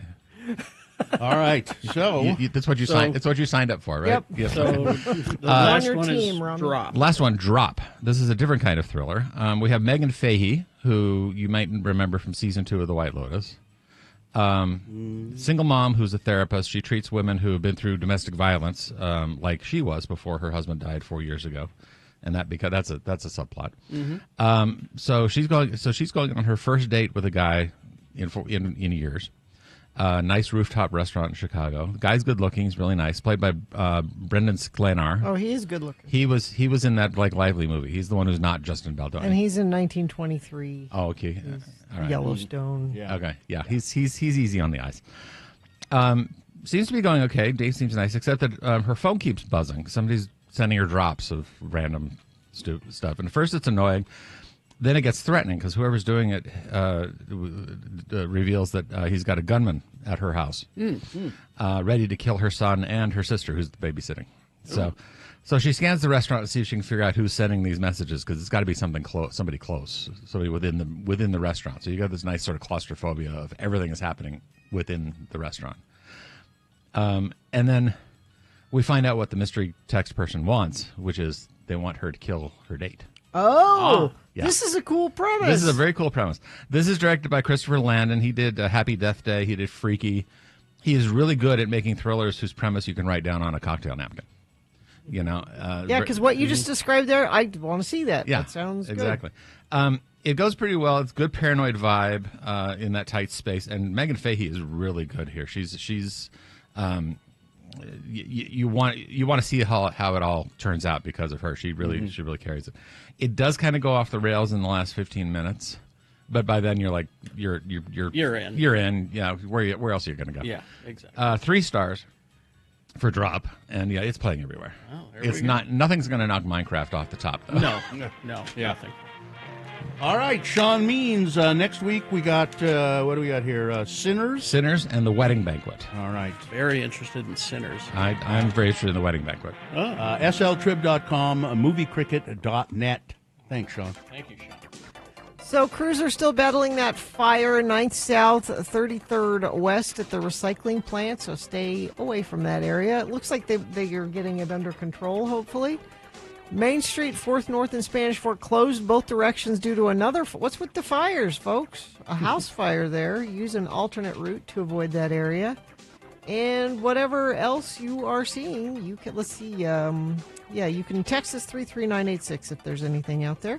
Don't pay for tires and oil changes ever again. Get tires and oil changes for life with every new Mazda purchase from Bountiful Mazda. See Bountiful Mazda today for details. All right. We've got boners coming up, and I'll tell you the candidates, and then we've got the damn contest, right? Yeah. Let's see. So boner candidate number 1, a bottle of steak sauce for every school-age kid in the country. Boner candidate number 2, the guy who is often talking about something is often thinking about something. And boner candidate number 3, stupidity, cruelty, and pettiness, 3 things that often go together. All right, we got the boners coming up, and along with big boy news and opinioendo after these messages and a song. Stand by. But right now, Gina, please. Win $1,000 in another flippin' cash contest on X96. Listen for the keywords that we'll announce at approximately 7:15, 10:15, 1:15, and 5:15. Each keyword is a unique entry for you. Listen all day to increase your chances of winning. It's just pure bribery to get you to listen longer. All the rules are at x96.com. This is a national contest.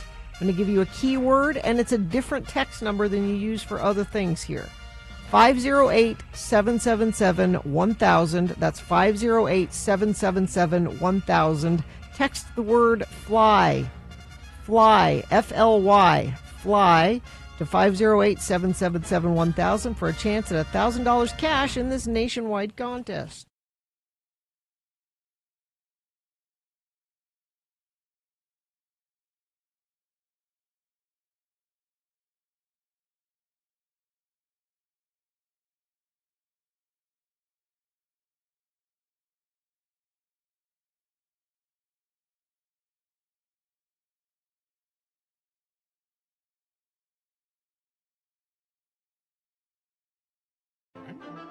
It's Radio from Hell with another list, because people love a good list. X96. I saw this earlier in the month.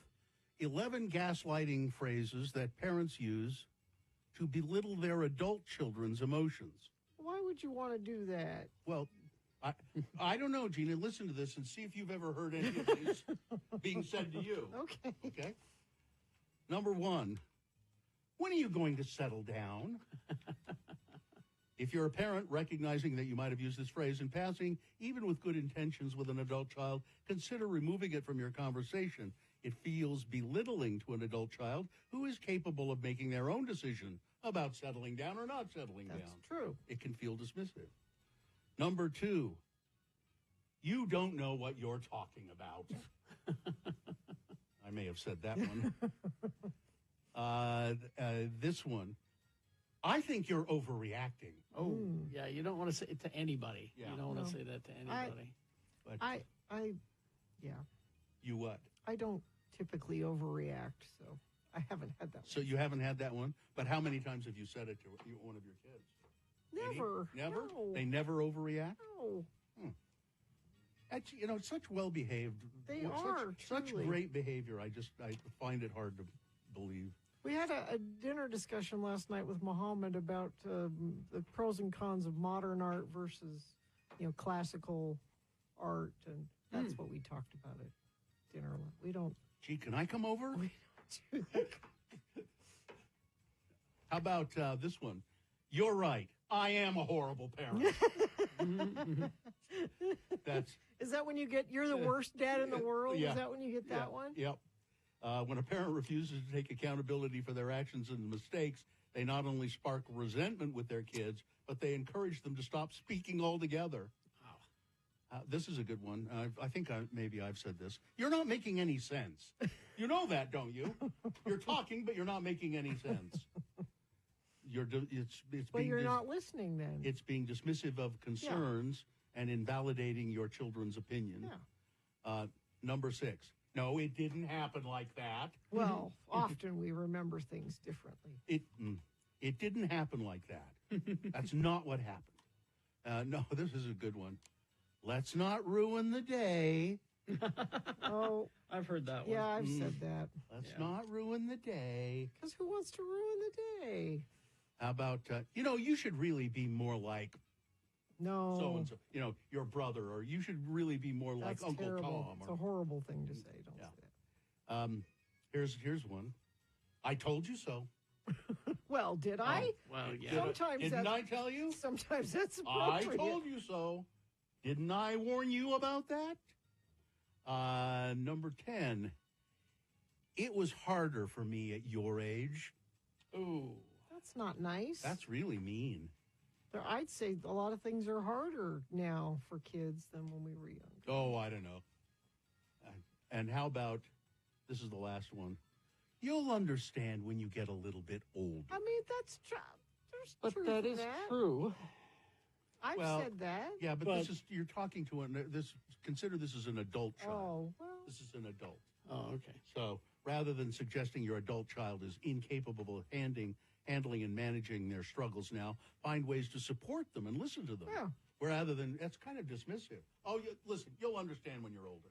No, try to explain. Well, and especially if that's where you leave it. Yeah. You know, if you just drop, you'll understand when you get older. Yeah. That's not good. Yeah. That's not parenting. Or you get into the explanation and you realize you're not making any sense at all, and you're trying to tell them how things are, but it's not making any sense. You just cut it off by saying, "You'll understand. You'll understand when It's you're dismissive." Yeah, it's too dismissive.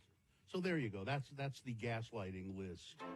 We hope you'd enjoyed another list with Radio from Hell on X96. And to the person who texted and said, "So when is Roger Waters anti-Semitic?" Roger Waters appeared on stage in Berlin wearing an outfit closely resembling a Nazi uniform. He suggested that the audience should be bombed with confetti in the shape of swastikas, stars of David, dollar signs, and other symbols. He constantly referred to Jew food at a restaurant. Yeah. So I was going to say the stuff on the show that's a character from the wall that he's playing. But yeah, he's done many and said many things. One of his roadies said he mocked his grandmother who had been murdered in the Holocaust. Said that a colleague warned him not to react to any comments about Jews if he wanted to keep his job. So there's a bit of anti-Semitism. There's a lot. There's a big list. Yeah. Anyway. Let's see. Anything else before we take a break? So the reason we were talking about modern art versus there's been a clip going around with Marina Abramovich. I remember when we interviewed her. And I was quite taken with her. Yeah, I was telling Mohammed about this at dinner, but it's where she's just sitting at a table across from people, and they don't talk. You just sort of have a.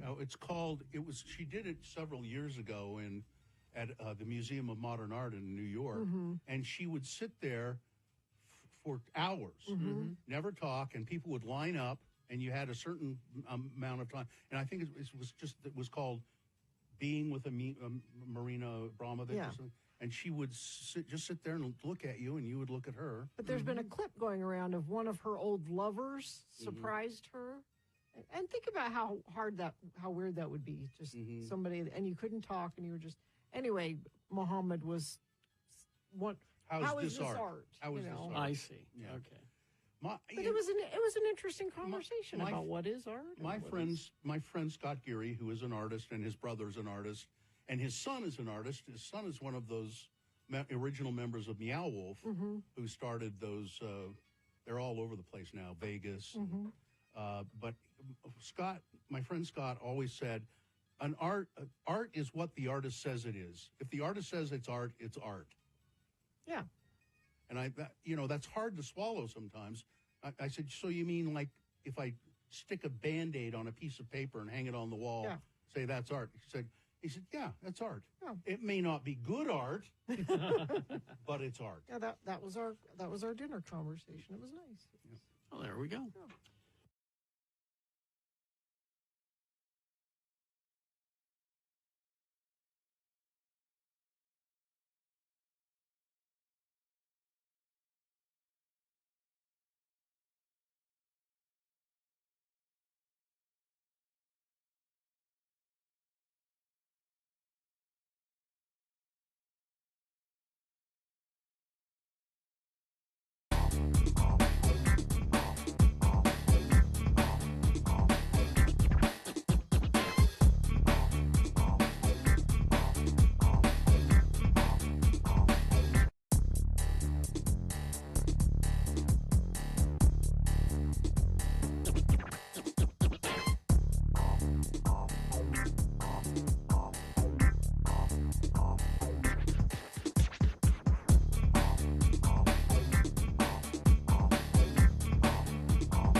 Because on Sunday, yes, the Fighting the Oligarchy, Where We Go From Here with Bernie Sanders is coming to the Huntsman Center. And what has that got to do with I don't know how, but they doors open at 3:30, and at 5:15, our good friend Dallin Weeks with Hi, Dallin. I don't know how, but they found me will be performing. Oh, huh. I Isn't wonder how that cool? I wonder how that happened. I don't know. They probably just wanted a local celebrity. Give me something that's peppy. I want something peppy. This is free, of course. Free parking, public transit right there. Now, when is it? Sunday. What time? Doors open at 3:30.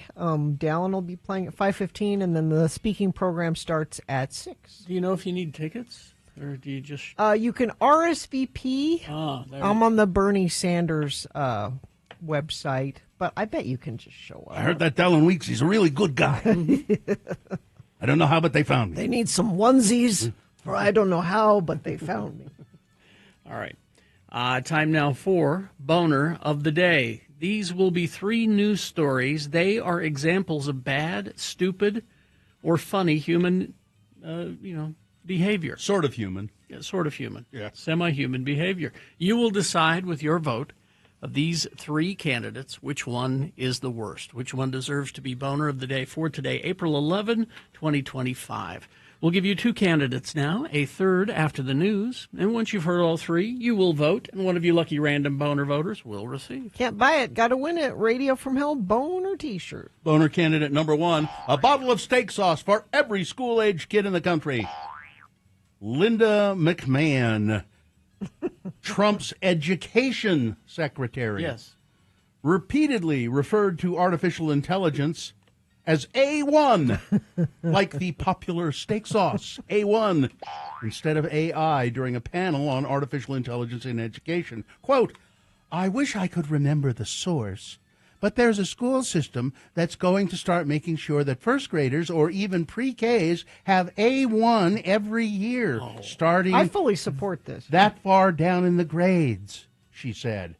At a summit. What's even more bizarre, and a few minutes later she said, kids are sponges. They just absorb everything. Mm-hmm. It wasn't all that long ago that was, we're going to have internet in our schools. Woo! Now, let's see A1 and how that can be helpful. Oh, it can Her be. fellow panelists, whose companies utilize AI, just nodded along. They didn't Of course they did. correct her. They didn't say anything. McMahon, a Trump loyalist who has led the Small Business Administration during Trump's first term, was a controversial pick for education secretary, given her lack of apparent education. Yep. She was formerly the chief executive of World Wrestling Entertainment, which she founded with her now estranged husband. They're not divorced, Vince McMahon. A1. This A1 is such a wonderful new innovation. It's going to change all of these kids' lives, this A1. I mean, A1 changed my life at a very young age. Oh, yes. My mother was a terrible cook. She would overcook the steaks. Put that on everything. Thank goodness Yeah. the A1 was there to moisten them up. Yeah, I mean, that's when you use A1 is when something's cooked poorly. A bottle of steak sauce for every school-age kid in the country. Boner candidate number 1. Boner candidate number 2, the guy who is often talking about something is often also thinking about something. John C. Todaro of Amherst, New York, was charged Wednesday with promoting a sexual performance by a child and possessing sexual performance by a child, both felonies. Who is John C. Todaro? There he is at x96.com/live. Mr. Todaro is vice president of the Buffalo chapter of Bikers Against Child Abuse. Oh. Todaro would have had opportunities to be around children and child victims, said New York State Police in a press release, which detailed his alleged crimes as possession and dissemination of child pornography. After his arraignment, for some reason, Mr. Todaro was released on his own recognizance. He's due in court in May. A reminder, the guy who is often talking about something a lot is often thinking about something a lot. Boner candidate number 2. Coming up in a moment, Boner candidate number 3, stupidity, cruelty, and pettiness, 3 things that often go together. All right, Boner candidate number 3 coming up after this. Big Boy News and Opinioendo, brought to you by Feldman's Deli, Utah's authentic Jewish deli with expanded hours, now open Tuesday through Saturday, 8 a.m. to 8:30 p.m., breakfast till 10:30, lunch, dinner, live music Fridays and Saturdays. More information at feldmansdeli.com. I've got texters saying we didn't say that AOC would be there as well. Oh, sorry. So, at the Bernie. And, I think there'll be lots of people. Ocasio-Cortez. Yes, she'd be the reason I'd go.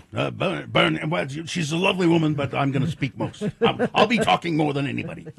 All right, Warner Brothers legal representatives have asked a New York judge to quash a subpoena from Sean Combs, his legal team, that is, that is demanding the raw, unedited interviews and other materials related to two individuals who appeared in the investigation discovery documentary The Fall of Diddy. Oh. As the rap mogul's sex trafficking and racketeering trial looms, Combs' lawyers filed a subpoena in March seeking all of the unedited recordings from interviews with two individuals who appeared in the 4-part documentary series, which premiered in January. Did either of you see it? No. His team also sought any notes or journals sent to producers of the series and records of any payments that may have been made to the two individuals for their participation in the documentary, which looked at the rap mogul's arrest on federal sex trafficking and racketeering charges. Jury selection is beginning on May 5th. Several deadlines approaching in the Combs Manhattan trial. Warner Brothers attorneys on Tuesday asked federal judge Arun Subramanian, who is overseeing proceedings, to quash the subpoena, citing reporter's privilege as the legal justification for keeping the materials out of view from Combs and his lawyers. The U.S. Naval Academy, the U.S. Naval Academy Library specifically, has banned a memoir about policing street gangs in Salt Lake City. The Gangs of Zion, a black cops crusade in Mormon country. Oh, that's all it needed. Is among 381 titles that appear on a list of books removed from the library. The removals are to comply with the directives to eliminate diversity, equity, and inclusion initiatives within the U.S. military. Gangs of Zion is Ron Stallworth's account of helping start Utah's anti-gang task force. The book picks up after Stallworth's time in Colorado Springs, Colorado, where his infiltration of the Ku Klux Klan became the basis for the Spike Lee film Black Klansman. I consider this book banning a badge of courage, Stallworth said in a statement. Further, I condemn these contemptible government book bannings. It's such an act of cowardice, he said. In his new book, The Black Klansman, he recalls his Utah years. Stallworth writes about policing Utah's Mormon gangsters with politicians, law firms, universities, etc. Stallworth said, all cowering and kissing Trump's butt. Somebody has to stand up and say the emperor has no clothes. Please. The Gangs of Zion talks about racial and religious dynamics as gangs. We can't have that. Its gangs emerged in Utah. You remember that they really did emerge like in the late 80s and 90s. So there you go. Now, let's see. Oh, come on. What's this? Measles in Texas. Really just soaring now. 500 cases, past 500 cases. Texas Department State Health Services have reported an outbreak in the South Plains and Panhandle regions of Texas. 2 fatalities, of course, we've reported on that. The children were not vaccinated and had no known underlying conditions. This is preventable. Totally preventable. The daycare center, Tiny Tots U Learning Academy in Lubbock, experienced a measles outbreak with 7 confirmed cases, with more children being tested since Tuesday. At a press conference in Lubbock, an official with the department, the health department, I said, I think we're in this for the long haul, whatever that means. State and federal prosecutors have both accused Luigi Mangione of killing a health insurance executive. Attorney General Pam Bondi is pushing aggressively for capital punishment, but he's being prosecuted for murder by 2 agencies. Wow, really? The Department of Justice, which answers to Trump, and the Manhattan District Attorney's Office, which is led by the only prosecutor to ever convict Trump. Meanwhile, we'll pardon the J6 cop killers. Trump and the Manhattan District Attorney Alvin Bragg are far from natural allies, and the high-profile case of Mangione, who's charged with killing a health care executive, could set their offices on a collision course. No, I think it will. Yes. It definitely will. Mangione was arrested in December before Trump took office. The U.S. Attorney's Office for the Southern District of New York said the state prosecution would occur first. But last week, Trump's Attorney General Pam Bondi said, no, we're going to take over. The federal prosecutors want the death penalty, so there you go. And now, she slipped. Honest. Aloha. Another crime story from Gina Barberi. So this is an update on that story about the husband who tried to kill, wasn't successful, tried to kill his wife in Hawaii. Took her on a hike. Yeah. Honey, go for come a hike. stand over here. Yeah. I want to take a picture. And apparently he'd been acting weird prior to this. She said, I'm not going to take a picture. So he picked up a rock and started hitting her in the head with it, had 2 syringes with him to trying to inject her with this. Now, luckily there were other people around and heard her screaming, and they came running. This guy takes off. Well, apparently when he took off, and he was gone for about a day before police found him, he FaceTimed his son, older son from a previous marriage, and said, I was trying to kill my wife, and it didn't work. I wasn't able to, like, he was FaceTiming him and saying it on FaceTime to his son. And here's what he said. I just tried to kill Ari, but she got away. Wow. So, well, there you go. So this guy is going to go down. Yeah. Let's see. RFK Jr.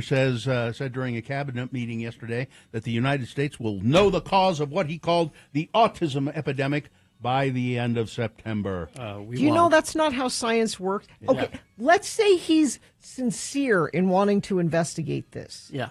The way science works is you start studying it. You can't say we're going to know in September. We will. You say we're going to study it, and when we find out, we will let you know the answers. Because it's going to take more than a few months to figure this out. Because September's right before election. Former Abercrombie and Fitch boss Mike Jeffries is suffering from dementia and is unfit to stand trial for alleged sex crimes, according to a court filing. Really? Jeffries was 80 years old when he was arrested and charged in October with running an international sex trafficking ring.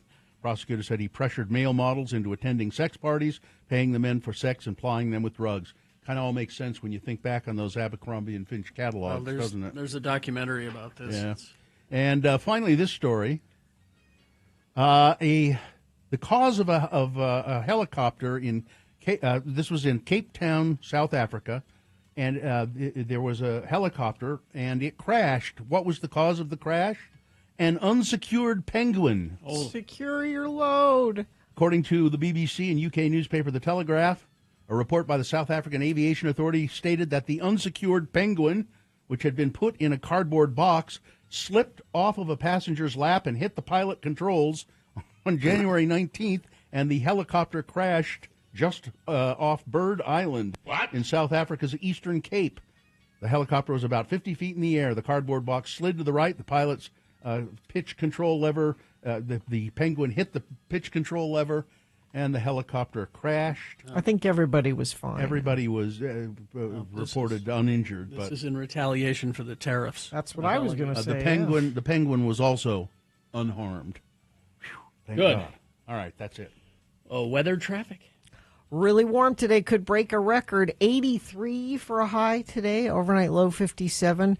Then a cool front comes through. Not really going to have a storm or anything, just going to drop temperatures back down into the low 70s and even 60s this weekend, so much cooler. Big swing in temperatures there. Traffic, let's see. Somebody says, just drove from Salt Lake to Ogden following the smoke from the fire all the way. That fire is 9th South, about 33rd West, the recycling plant. Crews are on the scene there. I would still avoid that area. I think they're getting it under control, but I would not be driving around there if you can help it. Cement Dave also says, highway patrol along I-15. If you're not doing anything illegal, you don't have anything to worry about, but just letting you know there. I think they've started that 100 deadliest days. Oh, yeah, that. Which means there are more traffic cops out keeping an eye on things to remind you to slow down and all that. So just be aware of that. Right. Stubbs Dental, award-winning services, life-changing results. Visit stubbsdental.com to book your appointment now. Here's boner candidate number 3, stupidity, cruelty, and pettiness. 3 things that often go together. Mm-hmm. We've talked in recent days about the stupidity and the cruelty of a lot of the things going on in the White House. Now it's just pettiness. Yep. Here it is. The Trump administration has formally barred federal workers from listing their preferred pronouns in email signatures, calling it a symptom of a misguided gender ideology. Now, some White House officials are taking a similar approach with the journalists who cover them. What? On at least 3 recent occasions, senior Trump press aides have refused to engage with reporters' questions because the journalist listed identifying pronouns in their email signatures. Oh, my hell. As a matter of policy, we do not respond to reporters with pronouns in their bios, said Caroline Levitt, a snippy little White House press secretary, who wrote to a New York Times reporter who had inquired about the potential closing of a famed climate research observatory. A few weeks earlier, Katie Miller, a senior advisor at the Department of Government Efficiency, declined to answer questions from another Times reporter who asked about the legal status of the department's records. As a matter of policy, I don't respond to people who use pronouns in their signatures, as it shows they ignore scientific realities and therefore ignore facts, Ms. Miller wrote in an email. Well, let's talk about climate change, Ms. Miller. This practice of including pronouns like he, him, or they, them in email signatures and social media bios has become widespread in recent years as a way of clarifying one's gender identity and conveying inclusivity and solidarity for transgender and non-binary individuals. They're people. But we can't have... No, they're not. They're freaks. That's what they think. That's what they're saying. I know. You're not a person. Any reporter who chooses to put their preferred pronouns in their bio clearly does not care about biological reality or truth, and therefore cannot be trusted to write an honest story, You don't care said about Levitt, truth. the press secretary. Snippy little press secretary. Ted Cruz is Raphael Cruz. Start calling him Raphael from now on. Thank you. Boner candidate number 3, stupidity, cruelty, and pettiness, 3 things that often go together. All right, let's review the first 2 and vote. Boner candidate number 1, a bottle of steak sauce for every school-age kid in the country. The education secretary. Yes. For the United States. She wants to shut down the education department. Linda McMahon. Oh, she's doing Trump's bidding and shutting it down. She kept referring to artificial intelligence as A1. You know, this A1 is so exciting. Like the steak sauce. Well, it is. Yes. Oh, the kids they're going to learn so much from A1. Boner candidate number 2, the guy who's often talking about something is often thinking about something. The vice president of the Buffalo chapter of Bikers Against Child Abuse has been charged with possessing child pornography.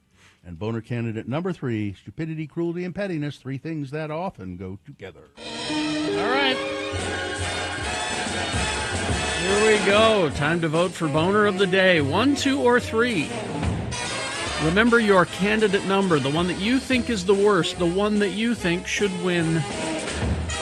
Put that single digit in the message of a text. And text that to 33986. Or you can call Katie in the producer's booth. She'll take your live voice vote at 877-602-9696. Or you can go online, x96.com. Look for the box that says Boner of the Day, Boner Voting, April 11, 2025. Click and vote. If you don't see that box, refresh your browser. It'll appear. Click and vote.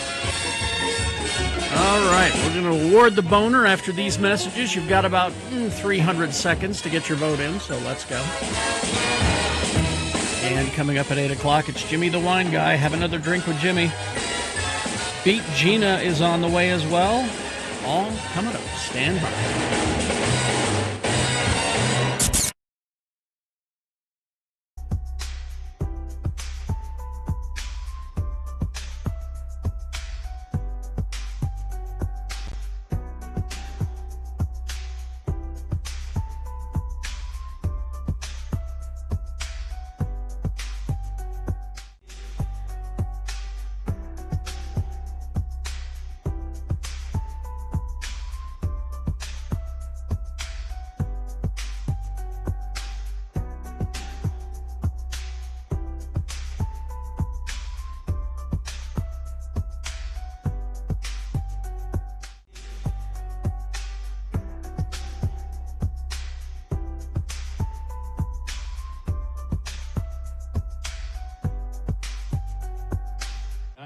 Martini in a long time.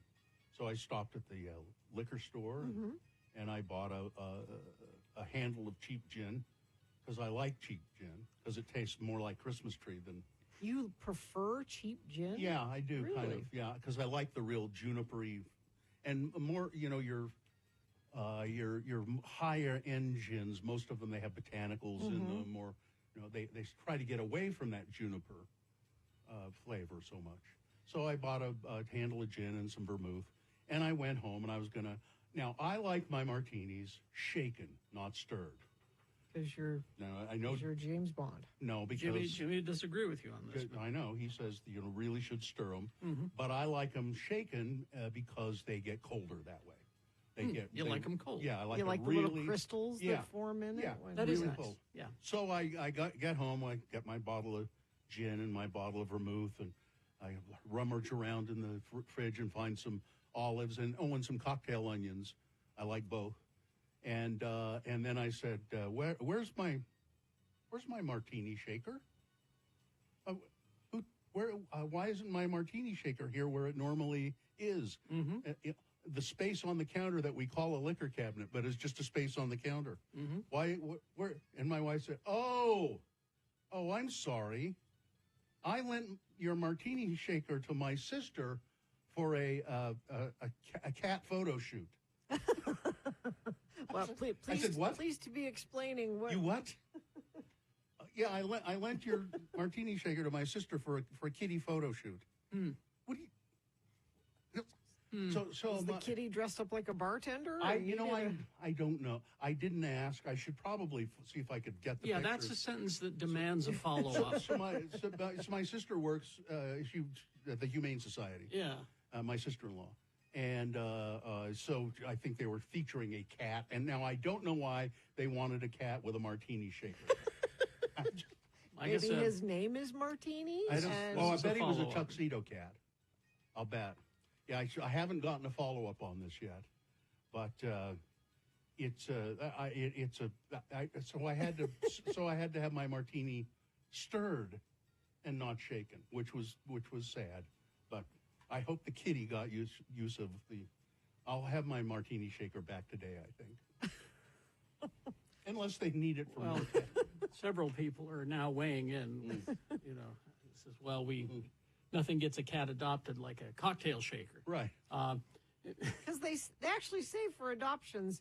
And it's true. The better The picture better the you picture, have, yeah. the more likely they are to get adopted. Yeah. But I'm sure they were staging some clever little, Now people want to know: did you just use Tupperware, or what did you do to? No, I just stirred it? I just Used used two it glasses. I put it in a glass. And Yeah, stirred two it. glasses. Also, we are demanding photos. yeah, you got to follow up with this. I'll see if I can get them. I'll try and get them. Yeah. But it's. Somebody says Bill loves him small lives. Small lives. I love small lives. I like smunions too.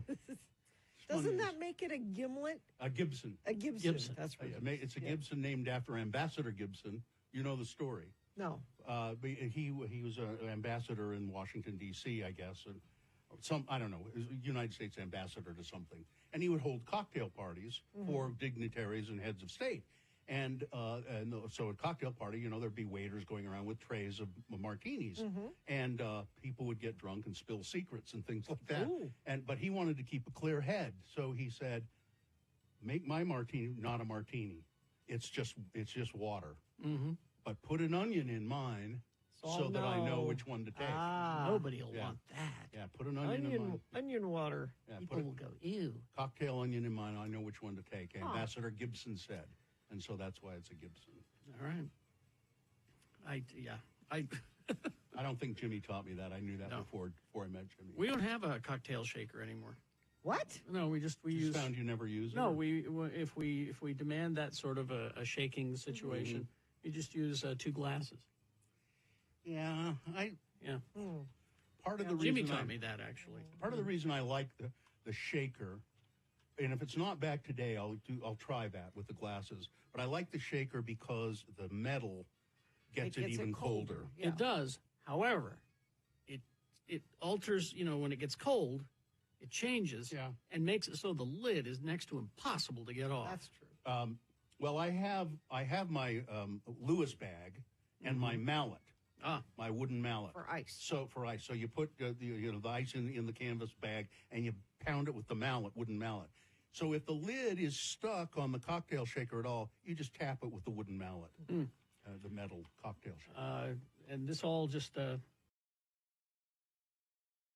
51. Let's award Boner of the Day. And the Boner of the Day is brought to you in part by a grilled ham and cheese sandwich. And are these boners making you feel like you need to flee the country? Travel Club 365 can help, from cruises and all-inclusives to bucket list adventures. Your local travel pros can plan it all for every budget, all with no planning fees. Give Travel Club 365 a call or text 801-441-0102.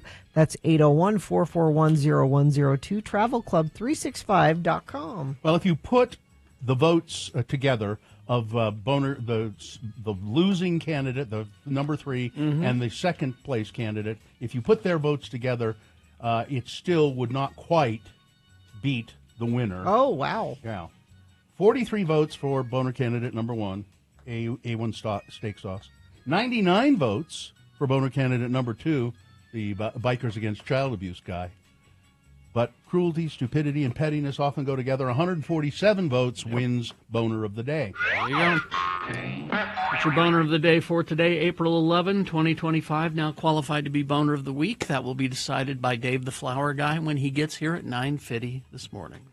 Well, there's a guest in the studio today, Mike from Nashville, and he was so desperate to get here and be in our studio. He had some Dave Matthews records shipped here to our studio so that he would have to come here from Nashville to pick them up. There's no other way to go about this. Yeah, that's it. I just admit it. I can't say anything else different about it. It's true. People have heard you on the radio, occasionally checking in. You're always in the chat room almost every morning. And now thank you for bringing us some gifts. Oh, well, you're welcome. I mean, it's the least I could do. I listen, like you said, almost every day, so I kind of feel like I know at least something about you guys. So I just thought I'd bring a couple of goodies from the state of Tennessee. There's some treats in there from Chattanooga. Now, there's a card in here, and I'm going to read it. I love you, Bill. What? Oh, wow. Well, that's true, but it's too personal. I don't know. Goo Goo Clusters. Goo Goo Clusters from Nashville. They're made in Nashville. What's this? Well, since it's National 8-Track today, I thought I'd give you guys some replacement physical media for the fact that I'm going to be taking the Dave Matthews Band records away. Physical media, folks. Oh my God! Now this is an 8-track tape. The one I've got. What yours is? Dark Side of the Moon. Yeah. This is amazing. This is the soundtrack from the movie Nashville, which Mike has heard me talk about because I'm in it as an extra, and you can pick. I found you as an extra wearing the Budweiser. You found, crying very believably. Crying I was in a huge sea of people, but I don't know how I managed to stand out, but I did. Moon pies. Look what I got.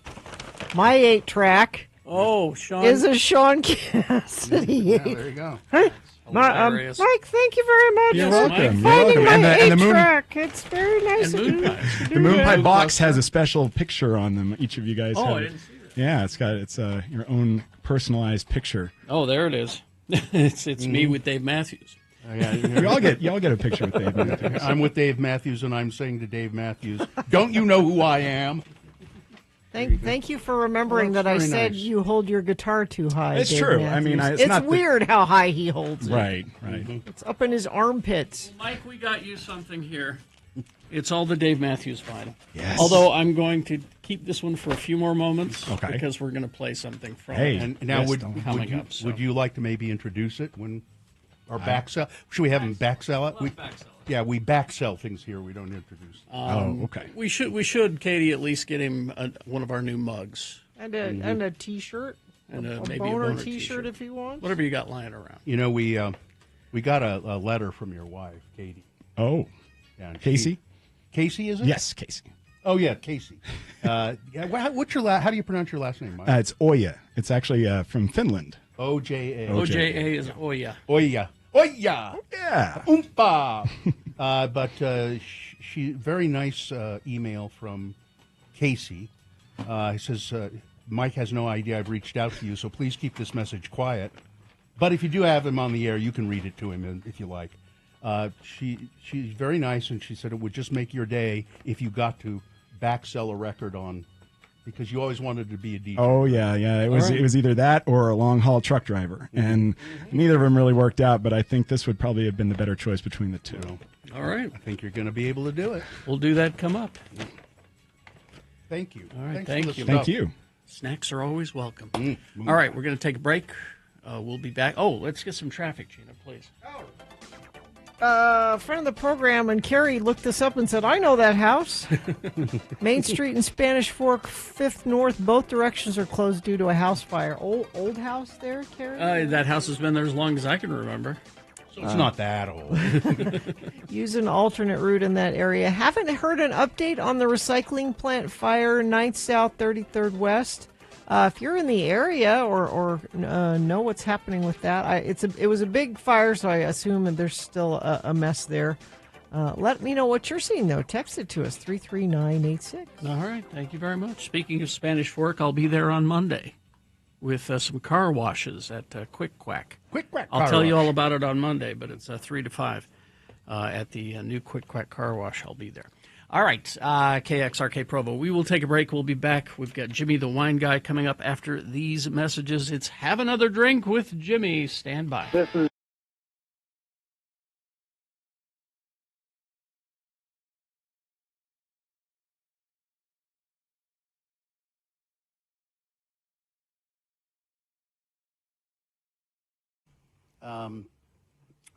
When you were Supplements. Supplements. That's how you do it. Supplements. When you were growing up, did you try to make money, have a job like mowing lawns? Yeah. Were you ever good at it at all? No. No, I never was either. We tried selling, we sold tomatoes. Yeah, vegetables. We had this huge vegetable garden. Yeah. And so there were more vegetables we could eat, so we'd get a wagon and go around, try to sell vegetables, but nobody. I got my paper route. I did do that. Hated that. Yeah, Oh, man, I really hated Well, you that. had to get up early. Yeah. Well, no, just on Sundays, the Standard Examiner was an Yes. afternoon paper. Yes. That So was those, terrible. yeah. And I worked for my grandfather a lot. But I was just thinking about that because I was reading this article. It's the weirdest side hustles that can make you real money. Okay, like what? Supplements. Pooper scooper. Oh, yeah. Do you still use the pooper scooper? I do. Mr. Pooper scooper. He comes on Tuesdays. Yeah. He must be doing well. He has a very large truck. And it's full of poop. And yeah, That's so, a job I hate to do. Yeah, like I that's hate it, too. and it's not that expensive, Des. No. So it's a win-win. It's Yeah, it's not that expensive. Yeah. He comes up and does it. And, Here's another one. Yeah. Baby gear rental. oh, So, like if you have a bunch of old baby stuff that your kids have outgrown, yeah. you could donate it to the road home, or you could make some money off it.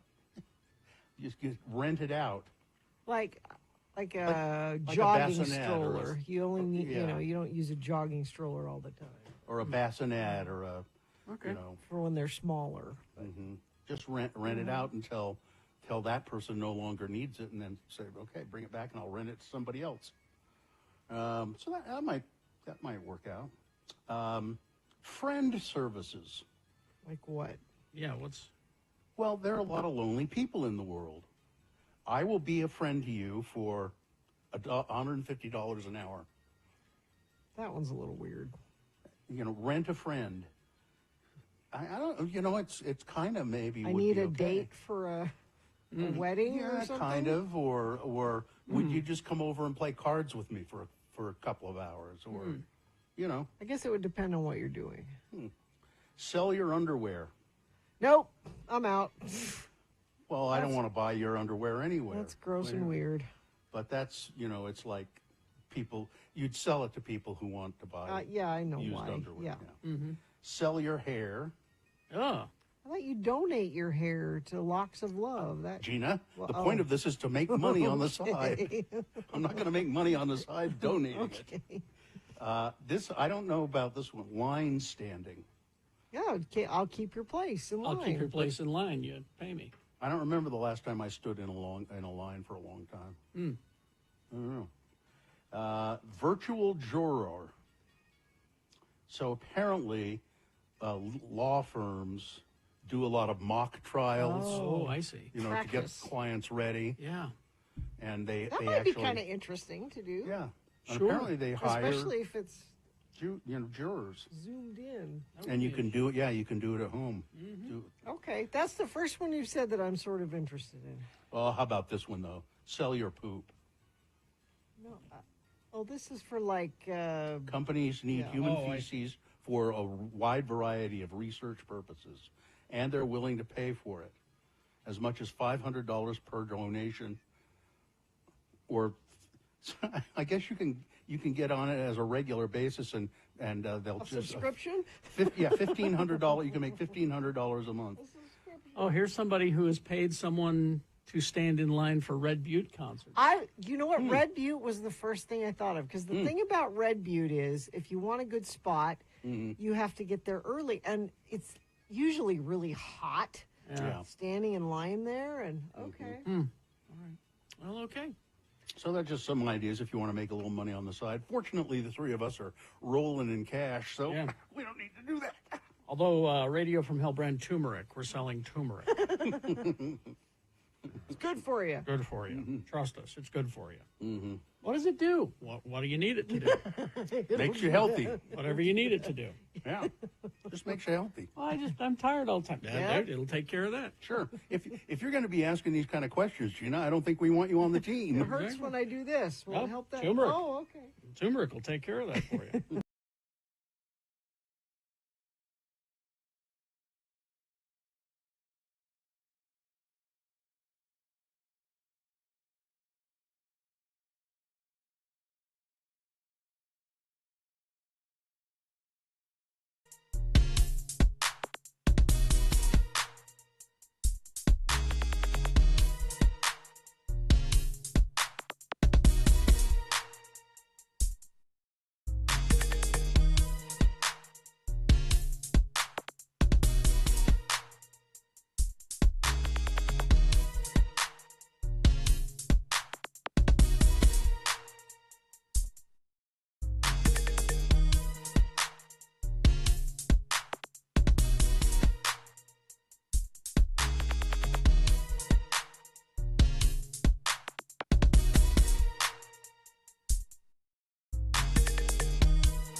Al in Mill Creek hopes we're talking about gin today. Well, you're in luck, Al in Mill Creek, because Elena Gin is produced with generations of experience, resurrecting an old recipe crafted in a small distillery dating back to the 1800s using old 18th century wood, fire copper stills, and sourcing botanicals from Piedmont, Italy.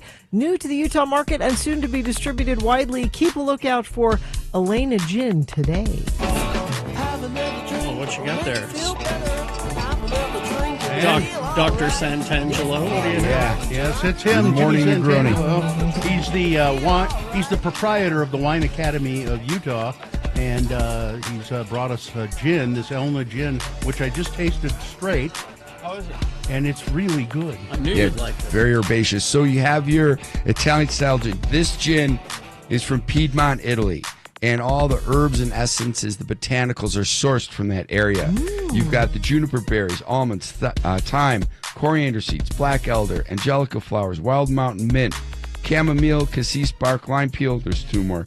Bitter orange peel and citrus fruit flowers. This gin is made in small batches. Only about 2,600 bottles a year are made, and then it's distributed, batched out 2 to 3 times throughout the year. So they're not just making a big bulk and then sending it out. It's really handcrafted stuff. It's not that expensive either. It's not a bad price. What's the price point we got there for it? $37 essentially. It looks Nice. like $36.99. It does have a slightly smoky color. I'm going to throw it up to the, unless one of you guys want to hold it. This has got a nice, thanks. And it's all that herbs and essences coming through. We threw it over to Gina there. Oh, I like that label. Yeah, beautiful label. Great martinis, but I wanted to make you a Negroni this morning, and we're also using Alina, the same producer as this. Their vermouth, their sweet Italian vermouth. Oh, nice. And then these are both available. Everything's available in the store. And then your Capoletti. Sorry, Gina, for hanging That's okay. I'm your Van away. Capoletti's Gina's favorite. I love this Capoletti. And Gina has 3 arms, so I do. that's. Yeah. This is real. This gin is very, very tasty, though. I've got to say. So how do you parse The out this 1-to-1 McGrony? ratio, or it's equal parts. So one part you've got, gin. one of gin, one of the Capoletti. Capoletti. And then, sorry to hand it. And then you have your 1 ounce of the gin. Here, if our friend in the corner there, if you want. There you go, Mike. All right. Oh, we got real glass today. Yeah, look at that, huh? Nothing but the best like for we're Radio grown from up Hell. now, huh? We got so. Cheers. Yeah, I'll salute.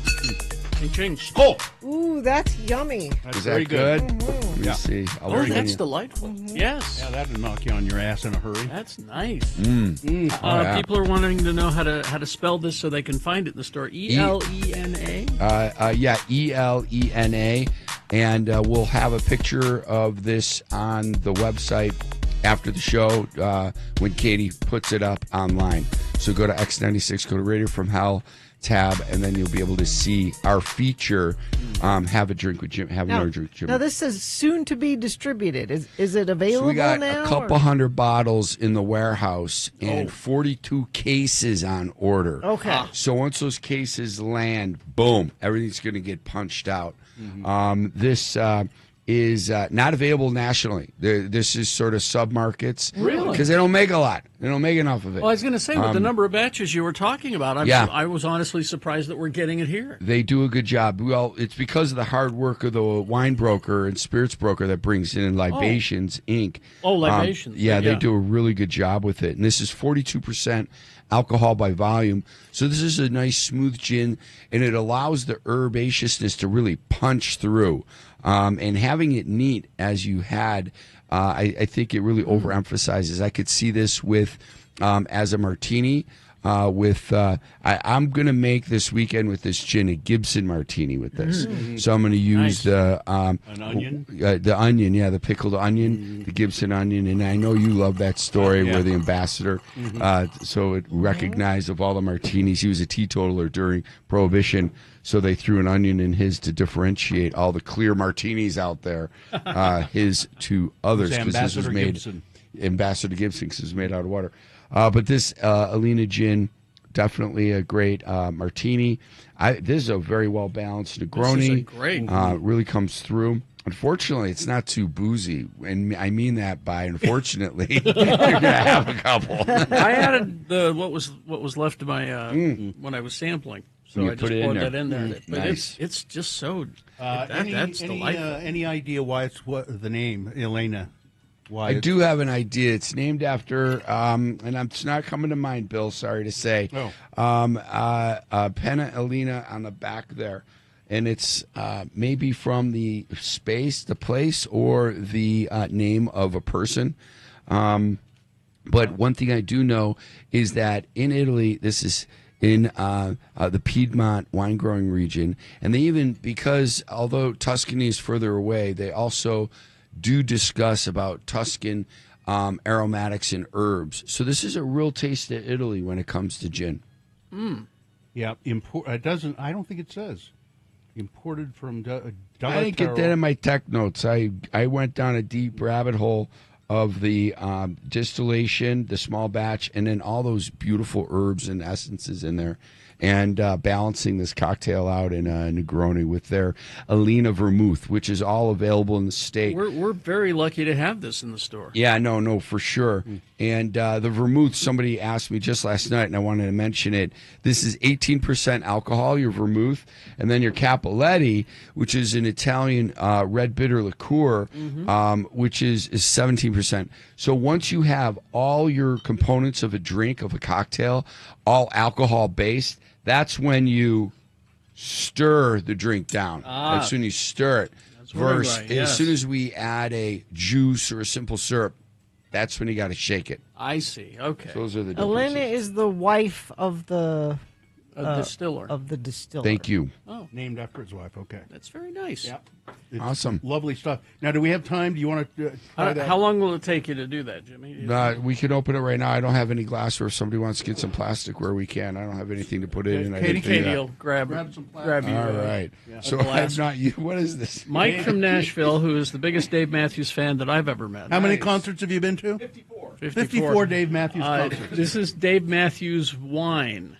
Nice. Now, how involved in the production is he, or does he just own the winery? Actually, he has 2 different wineries. 2 wineries. Yeah, this is the national brand, Dreaming Tree. Dreaming. Oh, I've had Dreaming Tree. I didn't know that was him. We can get it here. Oh, so it's like a collaboration with them. Nice. Okay. I got it at the ABS yesterday. Yeah, I've had Dreaming Tree. It's Sue likes it because it's a red, so And she then his local likes is, red. to Virginia, where he was pretty much raised. Right. And that's called Here we go, and this is an estimation of the Here you are. Dave Thank you. Matthews wine. So Dave Matthews Called is Crush. is really well. Oh, this is Crush. Okay. Of course it's Yeah, called I've had this before too. I didn't realize it was his. Oh, Crush and Dreaming Tree are both Dave Matthews? No, did yeah. Did not know. Sustainably grown, 2021. It's out of California, sourcing the fruit. I'm sure it's a blend. Crush Red Blend. Oh, this is the blend. An exciting Okay. collaboration between Dave Matthews, the winemaker, Grace, the Stewart, and Dreaming Tree offers sustainably sourced wines that capture the spirit of California's wine country. Well, I think Not bad. to our friend who brought it in and to this collaboration, let's raise a hand. Oh, yes. Raise a glass, rather. Cheers. Cheers, everybody. Cheers. Good morning. Ching, ching. Wine Academy of Utah events. Got a lot of stuff coming up. We do have some events. You do need me to read them. Oh, yeah. I can do it. I can do it if you There we want. go. I got it. We got it. Thursday, April 17th, Tracy Aviary series Rosé Another Way, featuring white wines made in a rosé fashion, keeping on the skins to gain some color. Thursday, April 24th, Leo Libations, and then rounding out the month, Sunday, Clearwater Distilling for cigar and spirits pairing. So what do you think of the Dave Matthews wine? We go. Go ahead. That's okay. How much is it a That's bottle? crushable. How much is it a bottle? 16 a bottle? That's 16. That's Nice. affordable. No, yeah, that's a nice wine. That's all right. Serviceable. Blended red, very drinkable, low tannins, medium body, a little bit of acidity. I could see this in the backyard all summer long. There you go. Thank you Jimmy very much. Santangelo, thank you so much. The Elena Gin, that's a great find. I Boy, I'll love that. say. Enjoy your weekend, everybody. Thanks. Thank you very much, Jimmy. I may have found a gin I like.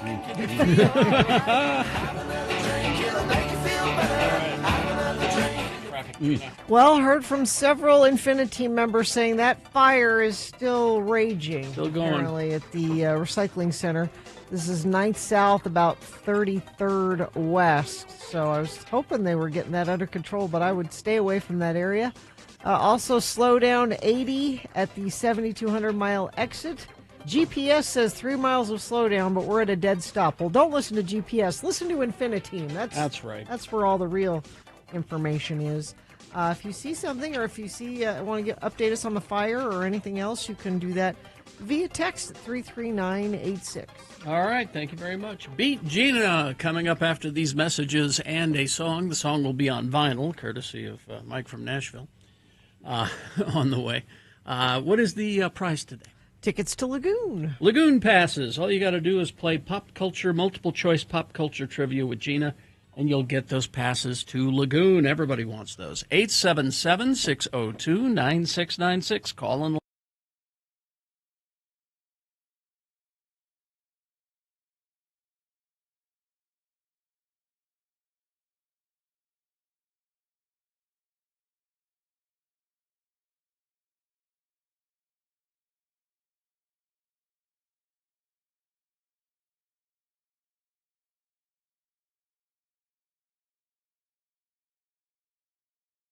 And I'll get to that in just a second, but because it has to do with bugs. I was at the University Pharmacy, I think it was on Monday, and I came out and back into the parking lot, and the guy who sort of takes care of the parking lot, Mike, said, "Oh, you see all these bugs, these little bugs flying around." I went, "Oh, yeah. There are clouds of these little bugs. Have you guys seen them?" No. Pay attention, like when you go home. And I saw it, and then I went home, and there were clouds of them all around my yard. They're following you. No, they're not. they're just everywhere. And I thought, what the hell is this? And so we did a little research, and actually Uncle Todd found out what they were. These little nightmares are blue ash aphids, usually prevalent in the Pacific Northwest. Nobody is sure how they ended up this far south, but they're here until the first deep freeze. Unfortunately, because there are so many, that means they're going to lay eggs by the millions in the trees, and we're going to have them next spring. And so I did a little more research looking them up, and indeed they are in the past they have been confined pretty much to the Pacific Northwest, up in Seattle, Oregon, around the Spokane area, and there are numerous news articles about them. Okay. How people are just, they're just annoying. They look like a fly you would use for fly fishing. Yeah, kind of. They're blue ash aphids, blue ash aphids. You call them. Yeah, blue ash aphids. They have furry butts, kind of. Sure. And so I thought I wanted to do more research. I'm looking up, and I'll bet some people are listening right now. You know what we're talking about. These clouds of. Just watch for it. It's sort of almost not noticeable, and if you're not paying attention, and then all of a sudden you realize there are thousands of them around. And so I went to this website that I found, and I would advise you all to look it up because it's great. Insectidentification.org.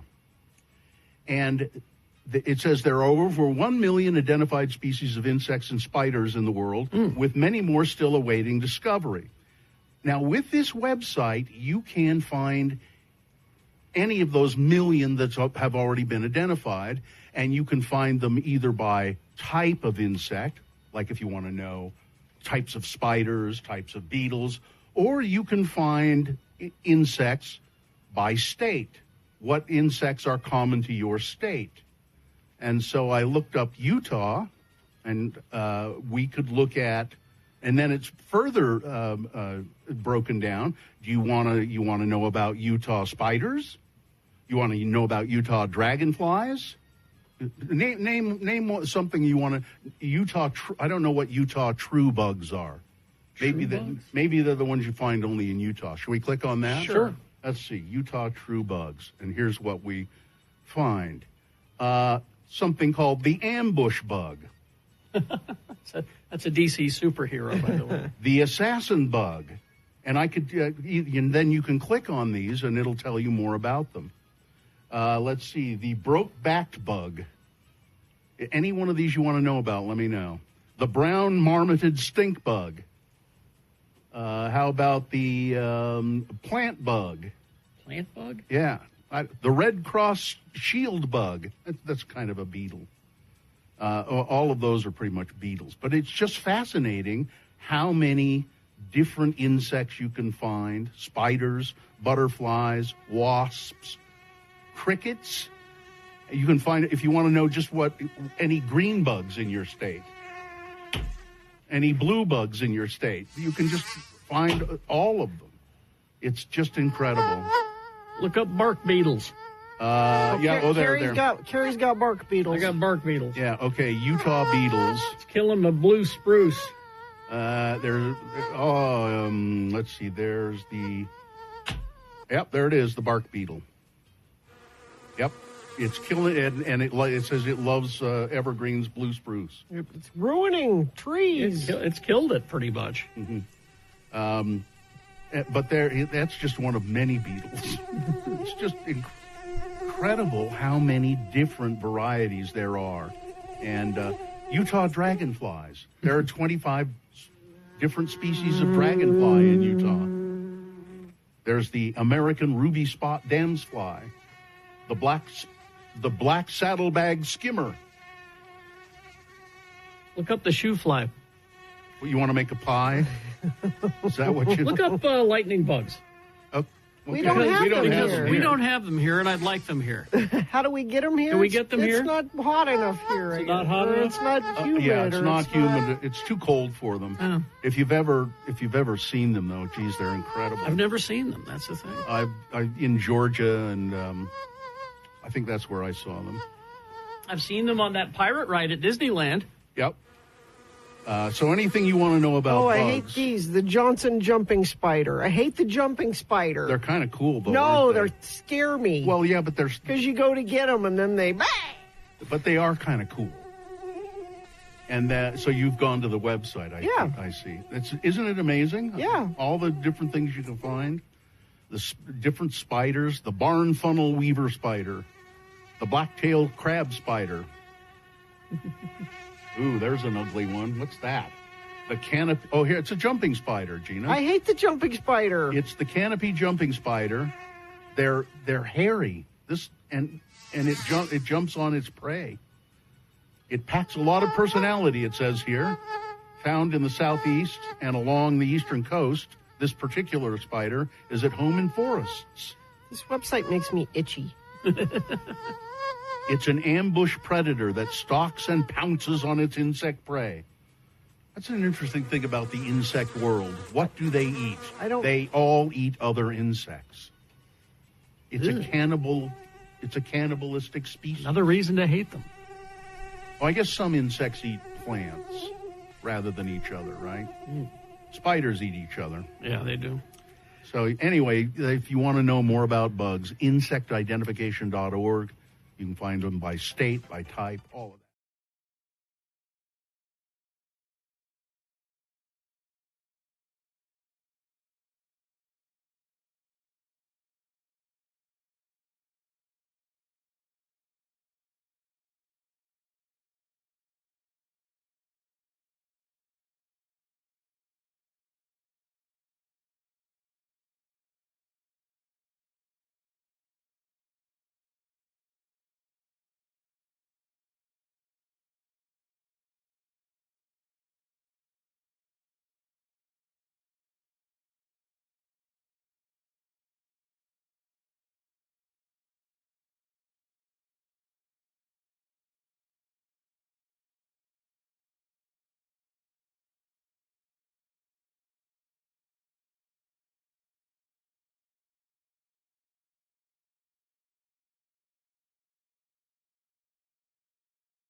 Because on this day, I'm here. Mike in Nashville.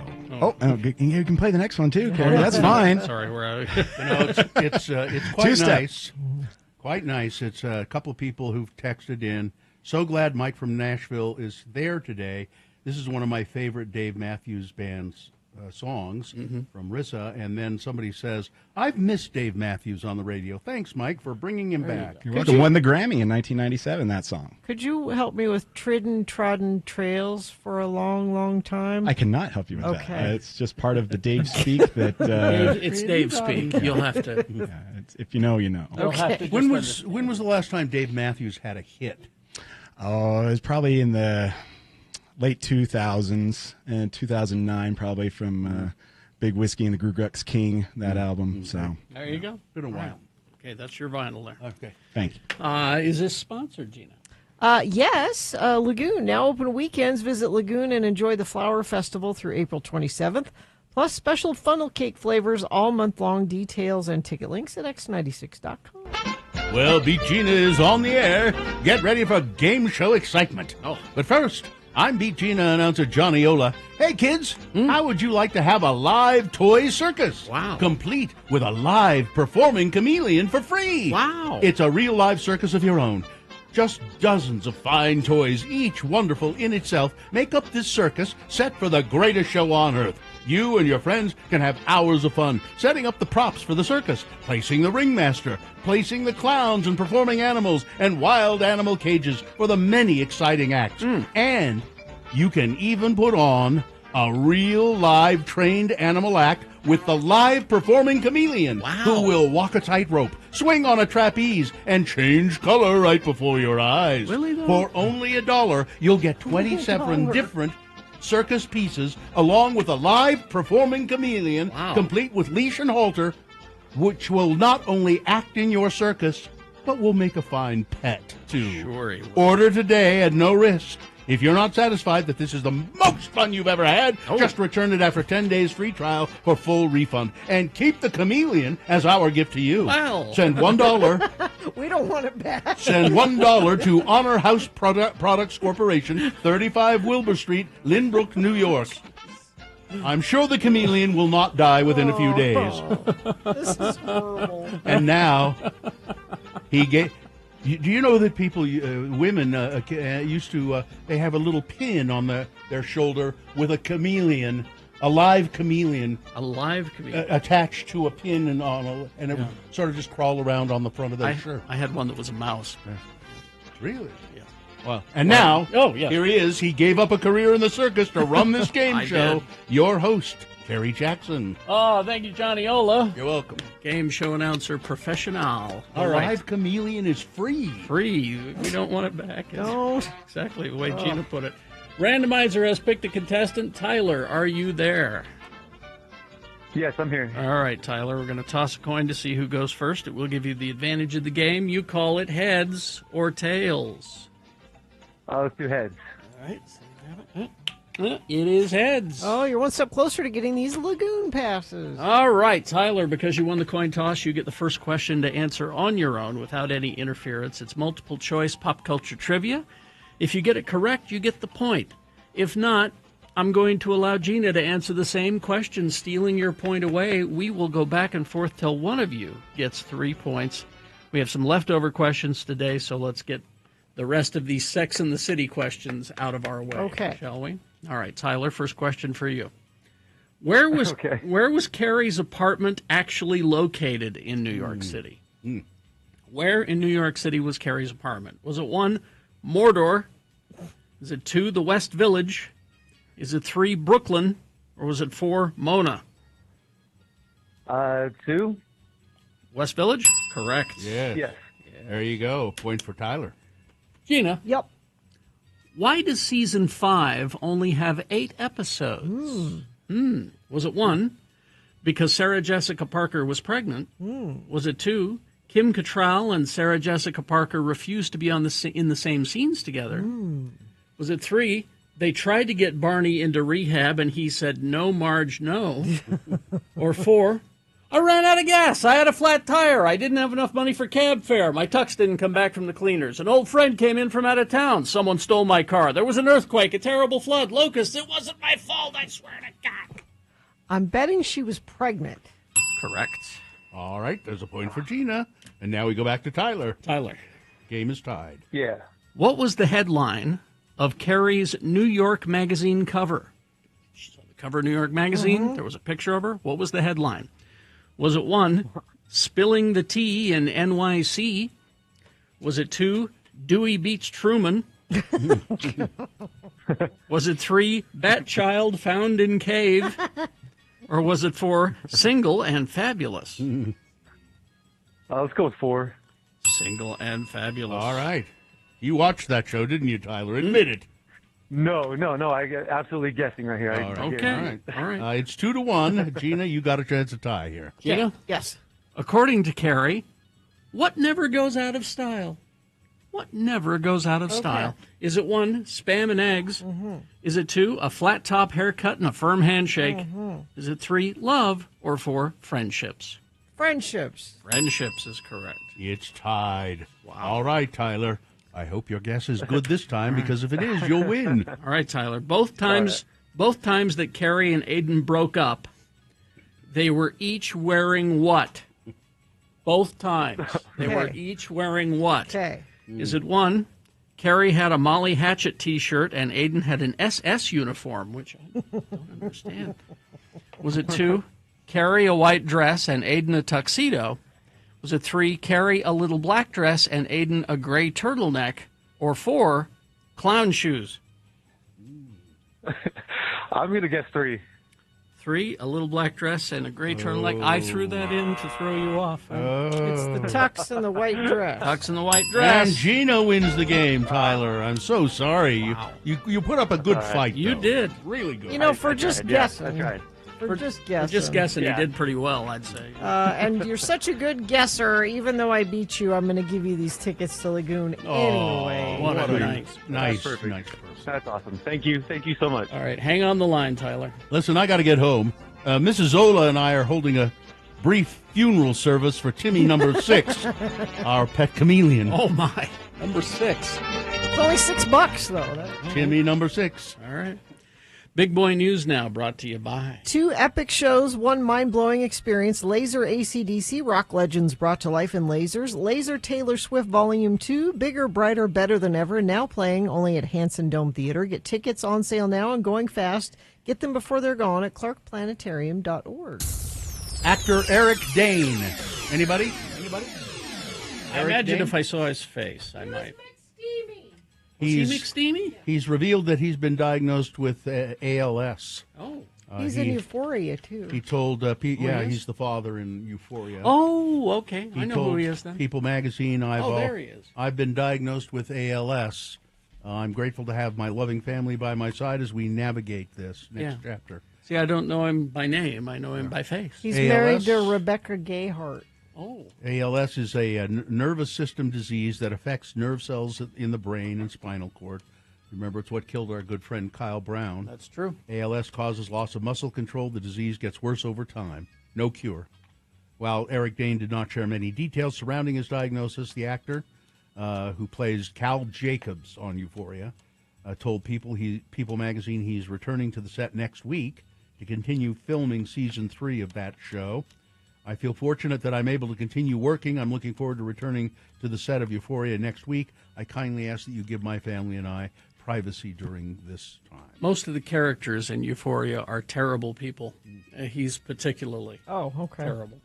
Demonstrators, let's see, after Utah lawmakers passed a bill banning public employee unions from engaging in collective bargaining and from organizing work on state time, Senator Mike Lee is aiming to take similar steps on the national level. This week, the Utah Republican introduced the No Union Time on the Taxpayer's Dime Act, which would rescind a provision that allows federal employees to engage in limited forms of union work on government time. Federal workers whose salaries are paid by the tax dollars of American families should be spending hours on the clock and doing their jobs, not union business, Lee said in a statement. Wow. The practice of official time costs taxpayers millions of man-hours per year, and we should get rid of it. And while his bill would not go so far as to ban collective bargaining for public employees, as Utah recently did, Lee and other supporters of the legislation see it as a step in that direction. Utah took a great step forward in terms of retaking control over its budget and its government processes, National Right to Work Committee Vice President Greg Murad said in a recent interview. We'd like to see every state do it. We'd like to see the federal government do it for federal employees as well. We'd like to see every worker be under the thumb of their employer with no right to bargain. Exactly. Now, speaking of Mike Lee, Ooh. the House passed the SAVE Act, which is Mike Lee's. The SAVE Act is proof of citizenship to register to vote. So you're thinking, okay, yeah, that's my driver's license. No. It's going to cut a lot of people out. A birth certificate or a passport. But your birth certificate, if you're a woman that got married, my birth certificate still says Gina Barberi on it. That's not that is not the name I am registered to vote under. It's going to cut. Why don't you register to vote as Gina Barberi, too, and then you can cast 2 votes. 2 votes? Oh, Yeah. is that what we should? Yeah. This is horrible. Yeah. They make this sound like we're going to keep all of these illegal people from voting Illegal who aren't people voting aren't anyway. voting because they can't get registered because they don't have the proper ID. Gina, your married name is foreign anyway. They're not going to let you vote with that Probably name. no. Well, yeah. My wife was born in Korea. I mean, this is really going to screw things up.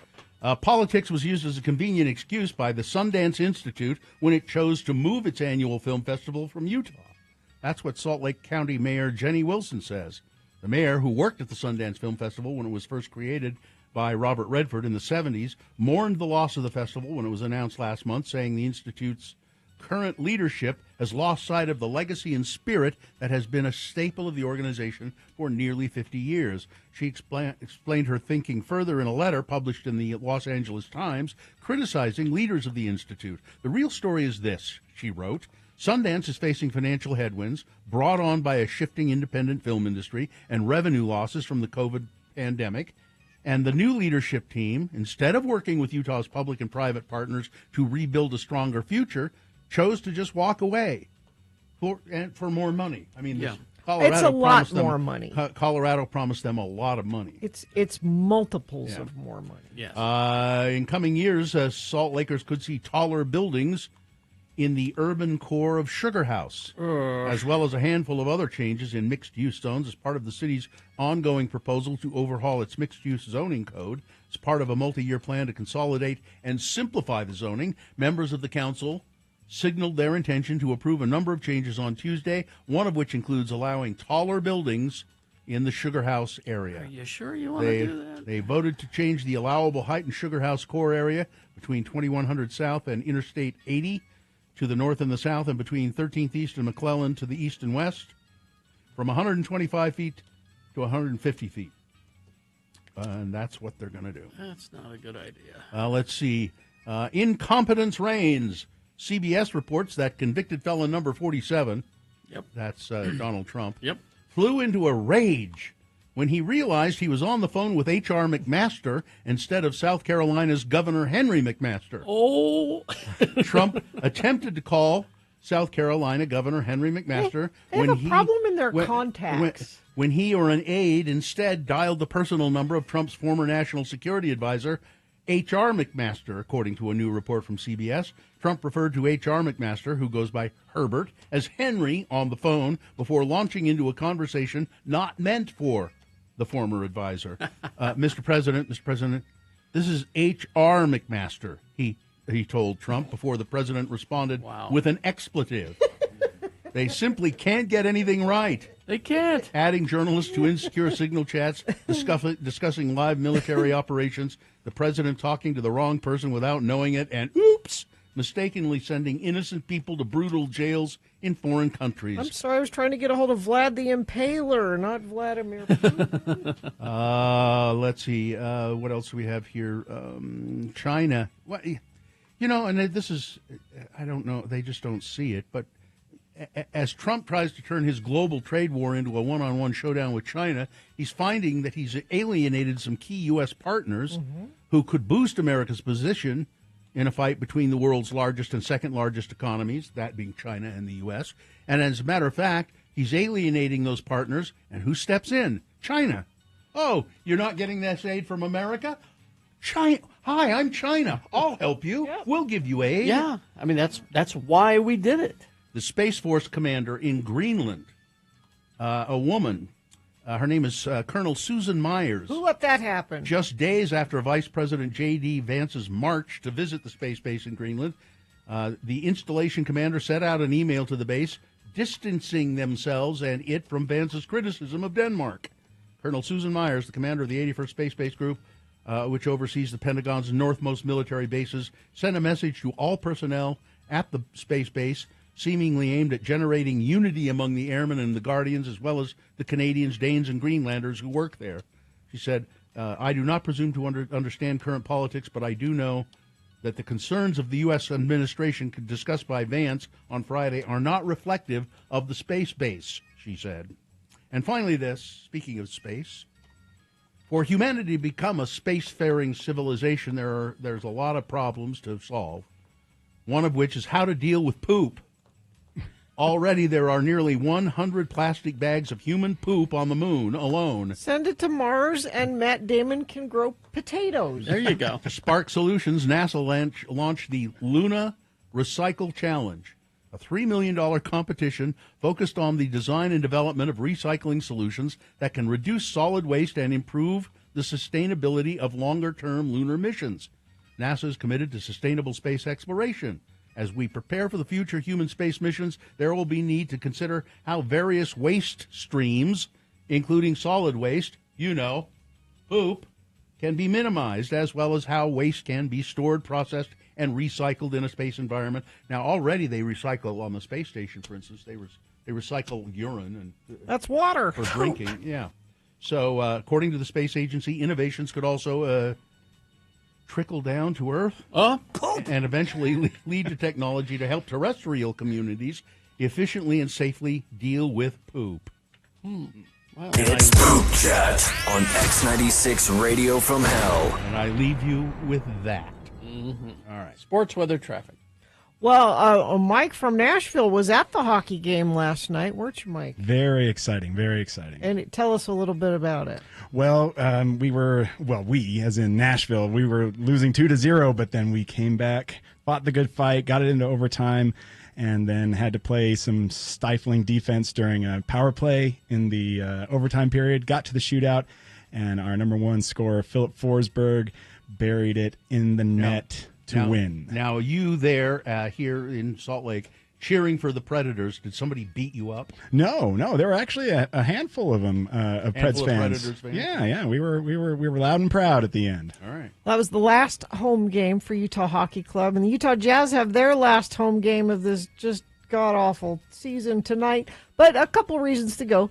Last home game, get cheap tickets, and time to say goodbye to the arena announcer who's been there since the Jazz got it, since 1979. Dan Roberts. Yeah, he was a friend of my dad's. He was a radio guy. He worked at Call. Oh, did he? Way back in the day. Oh, wow. Yeah. Okay. So about this Jazz. Yeah. So take the family there tonight. 7:30. RSL also playing Nashville this weekend. Tomorrow at 6:30. And Utah Royals today, 8 p.m. against the Portland Thorns. Salt Lake Bees, they won last night against the Reno Aces. They play again tonight at 6:30. The Portland Thorns? Thorns. So it's the Rose City. It's the Rose City, that's right, yeah.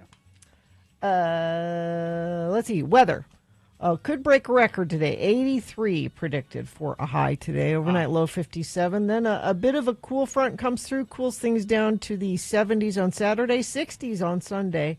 So quite a big swing there over the weekend, but no rain or anything associated with that. Traffic. So I guess that fire, 9th South, 33rd West at the recycling plant, I was picturing like aluminum cans. Yeah. No, it's cars. Cars are on fire? Recycling cars are on fire, which means this could be burning for quite a while. There are 50 firefighters out there fighting that fire right now. It's our Simpsons tire fire. It could be a major issue, and for air quality too, if that's what's burning out there. I don't like any of that. So that's the big issue. Stay away from that. That's traffic. Haster Games for board games, Magic the Gathering, Pokemon, miniatures, dice paints, and more. Haster Games, 6831 South State, or hastergames.com. You know that I just had that story about the commander of the U.S. Space Force base in Greenland, trying to distance the bases from remarks by J.D. Vance. She's been fired. Of course she has. She spoke out against. And she's a woman. Yeah, and that. We can't have that. Been fired. Okay. Well, we will take a break. We'll be back after these. Stay.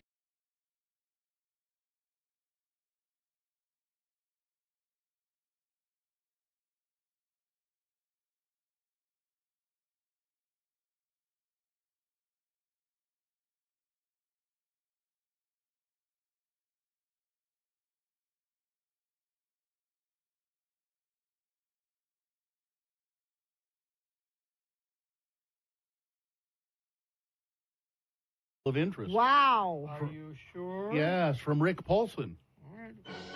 Email of interest. Dear Carrie, Bill, and Gina, it says. Hello. Part of these are cut off for some reason.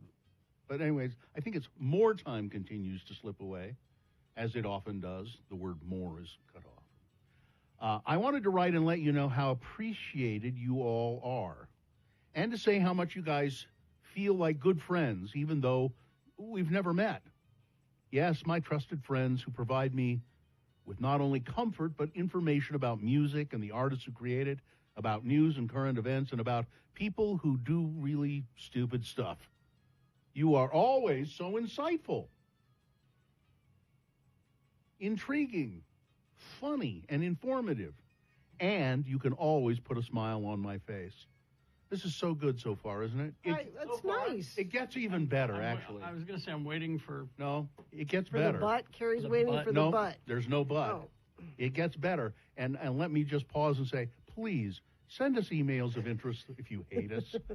Hate mail, come on. Hate mail at x96.com. Yeah. I started listening to you, Bill and Carrie, around 91 or so. Gina wasn't a part yet, and her dad, Tom Barberi, had been booted off the air. Tom had always been my go-to since the early 70s. Wow. And I was looking for something to fill that large void. Spinning the dial one day. See, kids, there used to be these things called radios, and they had these, some of them had dials, on actual dials. Mm-hmm. And you could tune in your favorite radio station. Anyway, spinning the dial one day, I happened on to the two of you, that is, Carrie and Bill, doing the most crazy thing. What? Bill was sampling different dog foods. No, I was... And Carrie was you were commenting there. and keeping score.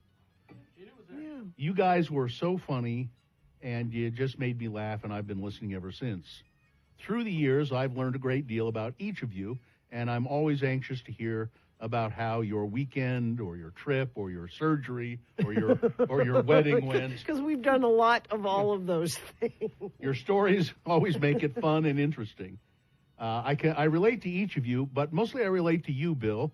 I've listened to you. I've listened to the things you've said about your life, your likes and dislikes, because I too am an Ogden native, and apparently he's not ashamed to say it. As I've listened to the things you've said about your life, your likes and dislikes, and I'm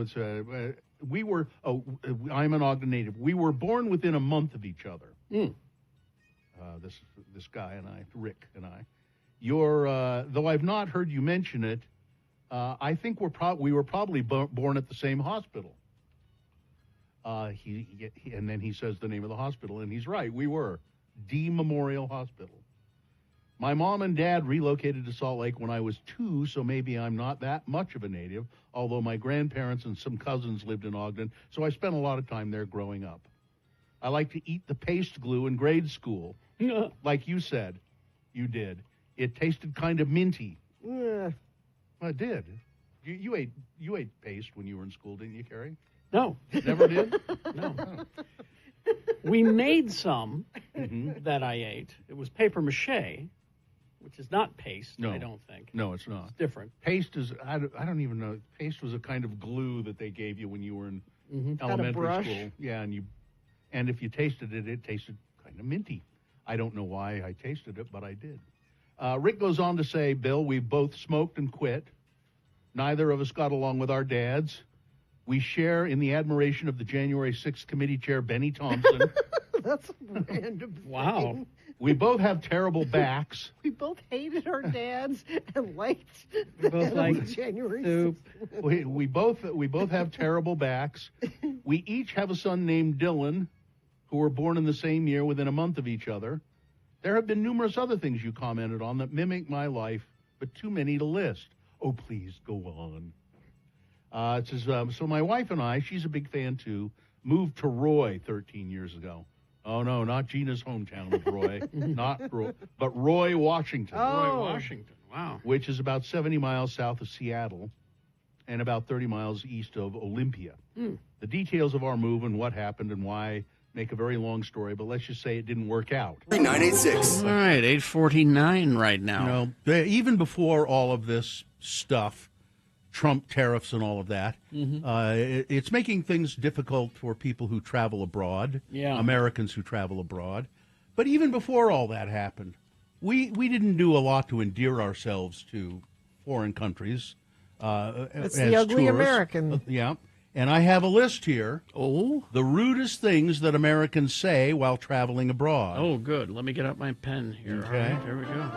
It's Radio from Hell with another list, because people love a good list. X96. This is from a travel professional and etiquette expert. Okay. And here are the things that the rudest things that people say when traveling abroad. And I've heard many of them. First, when you're buying something in a shop and you say to the shopkeeper or the salesperson, look, the customer is always right. That's not good if you say that here either. That's rude anywhere. Yeah, I think it is. Very often the customer is not right. Let's see. Number 2, referring to a country as third world. If you're any place in Europe and you say, and even if you're in a third world country, You don't mention that it's a third world Yeah, do not country. say you're in a third world country. Don't say, well, how much is this in real money? That's good. In real money? Your money's not real money. Yeah. Referring to people as exotic or romanticizing certain situations as authentic. I'm looking for an authentic experience here in your exotic country. No, don't do that. Here's number 5. Can you just speak English? Not good. Now, most places they do. Yeah, I People do encountered speak that English. Yeah, you were most talking about that. recently. Yeah. Everybody spoke it. Which I actually apologized to our tour guide.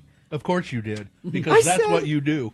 He said, yeah, we speak English because, and I said, I'm sorry you feel like you have to do that. I'm in your country. Yeah. I should have to come. So speak Italian to me so I don't understand anything you're saying. That should be part of the authentic experience is going and trying to figure it out. Oh, that's so exotic. Americans are so lazy. We expect to travel and just have everything be perfect and easy. I don't think you should expect, though, if I'm going to be a tourist in Italy, I've got to learn Italian before I go. It should be a little difficult. Listen, I tried to speak French in Paris one time to somebody, and she went.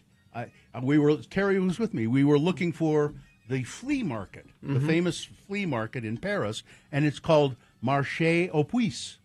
And I said, "Où est Marché aux Puces?" And the woman went, and stuck her fingers in her ears because my accent so offended her, she couldn't stand it. So, here's number 6. I can't believe they still do that here. Customs that are unfamiliar. The bullfighting. Yeah, I'll say that out loud down there. Yeah. But, yeah. Let's see. Making comments about criminals in certain Latin American countries. Talking about criminals as you visit Latin American countries is misinformed and rude. First of all, not all the people who are getting deported back to Guatemala are criminals. Exactly. Most of them, they're only, if you want to call them a crime, that they are existing in the United States without paperwork. If you want to call that a crime, that's what the administration they call them criminals. Yeah. Because they're living here Well, without that's the a proper crime, isn't paperwork. it? They're paying taxes. Yeah. Most of them Taxes working that and they paying won't get taxes. the benefit of. Yeah. So there you go. Those are the only ones. But I've got one, and I think you were with me this time too, Carrie. We were in Paris, and we were with our boss brought along a client, and we were in a restaurant, a French bistro, not a high end restaurant, but just kind of a normal, just everyday food restaurant. And this client said to the waiter, "Have you got any ketchup?" Oh No, really? I need ketchup for this. I think he was having steak and frites. And he needed ketchup? Yeah, I need some ketchup for this. Can I have you guys got any ketchup? And the way I remember the waiter sort of going, I think perhaps we could find some ketchup for you. Yeah, but it was like, what do you want? Huh? The nicest thing that ever happened in again Paris. I was with when my son was really young, and he was like 6 years old, and he was a picky eater. Couldn't eat anything. All he wanted was a hamburger. I need a hamburger. I need a hamburger. So my wife and I, we go to this restaurant, and I said, there's no hamburger on the menu. And I said to the waiter, is there any way you could get this kid a hamburger? And the waiter said, well, we have steak tartare. And I said, well, I don't think he wants to eat raw meat.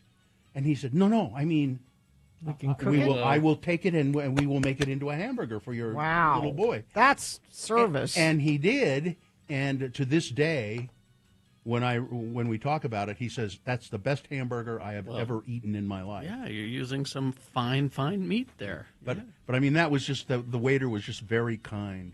Oh. I found that when you travel, at least I used to be, when you traveled in Europe, if you had small children with you, children in arms, they kind of like Well, there aren't a lot of babies there. Yeah, not a lot of kids, not a lot of babies. That's when we took Jonesy to Italy when she was 6 months old.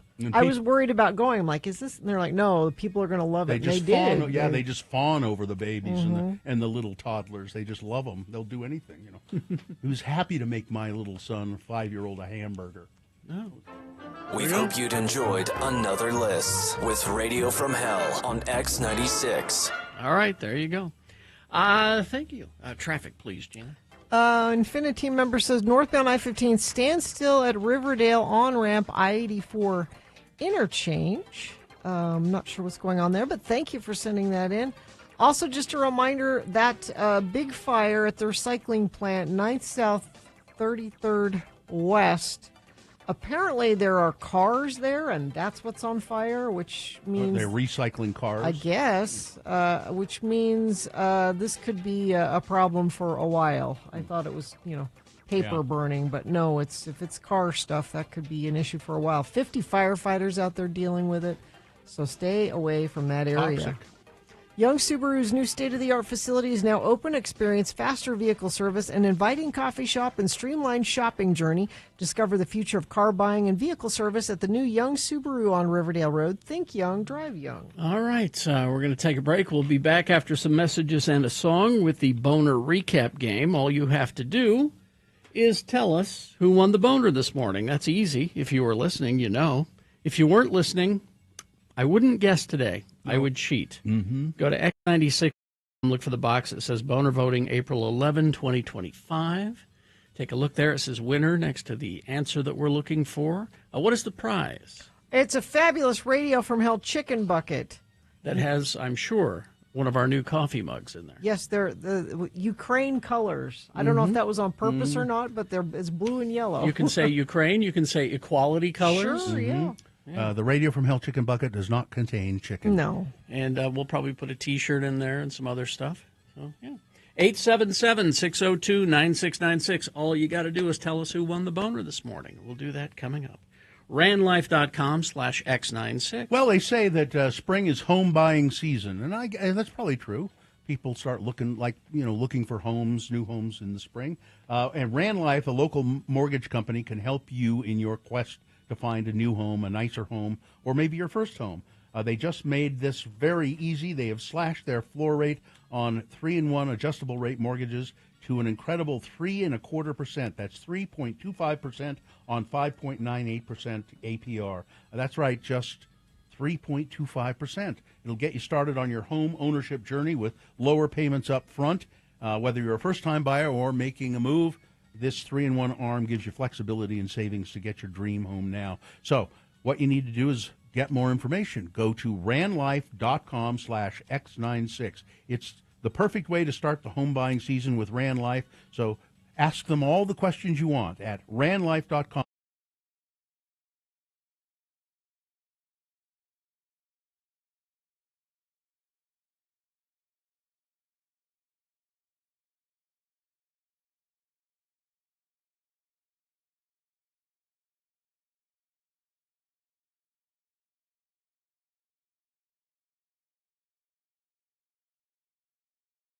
Good.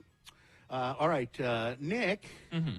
You went to see the show last night. Cage the Elephant. Because I refused to sleep. I went out to KG Elephant last night over at Utah First Credit Union Amphitheater, which was great because last time I was there, I was helping Todd Newcomb with the broadcast for Red Hot Chili Peppers, of which I had to leave early to go do my show. I pulled a little strings, was hooked up with some record reps, part of gig pros of the job, right? Yeah. And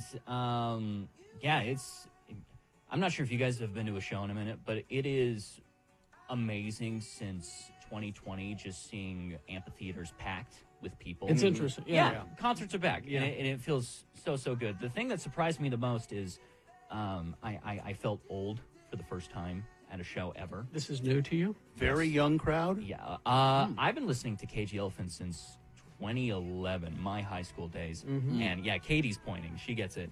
And when I went to the show last night, more than half the crowd was easily under 20 years old. Really? And I haven't seen that many youth at a big amphitheater show, I think, ever. Really? Yeah. But my God, KG Elephant put on a hell of a show. Young the Giant opened. I've been sleeping on Young the Giant. Oh, really? I know they're big hits, but man, seeing them live, I was like, oh, this is a desert rock and roll psychedelic band that I didn't know existed. Which is crazy because they were hipster pop rockers back in the day. Yeah, and I know a bunch of friends of the show made it out. We were giving away tickets. I was actually able to interview the guitarist of KG Elephant this last week before the show and put it up on our website. Did he talk about the lead singer's troubles? I did bring that up, problems? yes. And, well, he didn't elaborate on necessarily the specifics of his psychosis with the pill that he took, a.k.a. what's the theme of their whole new album, Neon Pill. Yeah. He was talking about the inception of the album and putting it together post all of that trauma. And I would tell you about it, but what am I doing when you can go check it out yourself? Where do we find it? If you head to x96.com and you type in Nick Davis interviews Cage the Elephant's Brad Schultz. That's where it is? It's going to bring you to a page that has an audio link with a play button that you might need to hit a couple of times before it actually plays. Because we can't make things easy. And you'll be able to enjoy that. I asked him about their relation to the Borderlands series because Ain't No Rest for the Wicked kind of took off at the same time that game took off, which uses that song in its introduction. Again, I won't spoil that, but they're very sharp. The way they play things. I mean, there's not a lot of mushy music there. No, it's very sharp. Matt Schultz, the singer, and his brother Brad Schultz, who is the guitarist, they are all of the energy on stage. I posted a bunch of videos that I took on our X96 Instagram story. If you want to get a few tidbits about the Young the Giant performance and the KG Elephant performance, I got there late. I wasn't able to see Bakar. I know everybody was raving. Everyone was going on how about great Bakar. is, and I've listened to Bakar, and Bakar is amazing, and I'm actually sad that I missed that performance. But if anybody else made it out to the show, I would love to get their thoughts about it. Jazzy in the chat room says, I too felt very old. Yeah? Oh, yeah. They say people are bringing back digital cameras as a retro thing. Are they? Yeah. Okay. My wife got a digital camera for Christmas. They're a lot of fun. I took my digital camera to Kilby. Really? Yeah. Okay. They make them really cheap and affordable these days, and it's... Are the pictures still crappy, though? No, they're incredible. I got a mirrorless camera, which kind of like adds this sort of emphasis on making it look almost like a watercolor painting. Maybe that's a little bit too extreme, but it just brings out a lot more color. And there's just way less stigma with those mirrorless cameras as opposed to taking your phone out like I was doing last night and taking photos and video the entire time. When I was at the restaurant at Urban Hill, they had this camera that's a Polaroid instant camera, and they were taking pictures of diners. This was my wife's birthday, so they took a picture of us, and it gives you immediately this little tiny photograph. Oh, so it's not a standard Polaroid size? It's smaller? Yeah, it's small. It's like I don't know. It's like a 1 inch by 1 inch or 2 inches by 2 inches, something like that. It's very small. The majority of the weddings I've been to recently have like Polaroid camera booths. Mhm. And Katie had one at her wedding. Yep, there she is showing off. Oh, there we one go. of the photos. Mhm. We had one at my wedding. They are expensive. the supplies for those Polaroid cameras. Yeah. Well, I mean, all the retro stuff that's coming back. I know. I hear cassettes are coming back. Cassettes? Cassettes. What do you play a cassette on these days? A cassette player. Well, yeah. Who's selling cassette players? Let's back Well, that up. I assume if they're going to start selling cassettes. I was reading an article about how cassettes are going to be the next comeback thing, and I'm like, I didn't care for cassettes myself. They don't have good quality though. I like them for the size of them, but if something goes wrong with them, it's almost impossible to fix them. Yeah. I mean, I'm a hipster dirtbag. I've been collecting vinyls for years, but you can make the argument that vinyl records have, the better quality or whatever, as opposed to there's a digital. There's a hipster argument to be made there. I suppose. still don't see the appeal of cassettes whatsoever. The thing that's cool about, I'm going to get back into vinyl. Yeah. I've decided to buy a new turntable. I'm not going to try to find parts for my old one to save it. Mm-hmm. I'm going to buy a new one, probably similar to this one that we have here in the studio.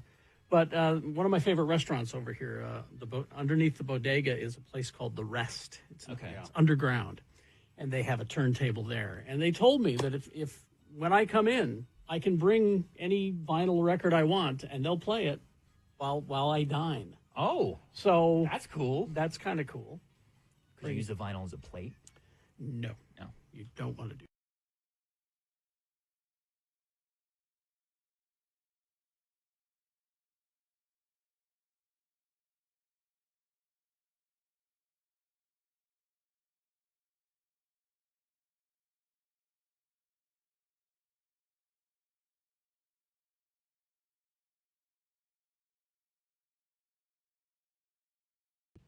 Kellogg's launching a new cereal. Yes. Kellogg's teaming up with the animated kids TV show Miraculous, Tales of Ladybug and Cat Noir, for the introduction of a new macaroon-flavored Kellogg's Miraculous cereal. It sounds delicious. Kellogg's Miraculous cereal features sweet strawberry-flavored pink and purple cereal pieces with white marshmallows. Where's the new offering represents Kellogg's first-ever macaron-flavored cereal. You can find Kellogg's Miraculous cereal at retailers nationwide starting this month. And Carrie, you're our cereal specialist. So Well, I just need to find it. I also hear rumors of a strawberry frosted flakes out there. Ooh. I haven't seen that. That sounds good. Yeah, I've heard that rumor. I need to. Apparently, it's at Walmart, but I don't go to Walmart, so hopefully. This one is it just says at retailers nationwide. So The thing is about the strawberry frosted flakes. Pink Panther cereal, a long time ago. Right. That was strawberry frosted flakes. I remember that. What is going on And here? is the flake strawberry or is the frosting frosting? strawberry? The These are two different things. It's, the frosting is I don't think the flake is strawberry flavored. It's the frosting. It would be difficult to make a strawberry flavored flake, I think. They could do it. I used to love Frosted Flakes, though. They were great. Mm-hmm. They were what? They were great. Thank you. All right. Well, they were. They still are. I haven't had them for years. That was what's his name too, wasn't it? For Thurl Ravenscroft. Thurl Ravenscroft. Yeah. There's a Minecraft frosted flakes with little marshmallows in it. But I'll try this miraculous one. Yeah. I'll try them all. I don't know anything. You know that show, the kid show, Miraculous Tales of Ladybug? I'm not and familiar Cat Noir? with the cartoon, but the cereal sounds wonderful. Macaron flavor.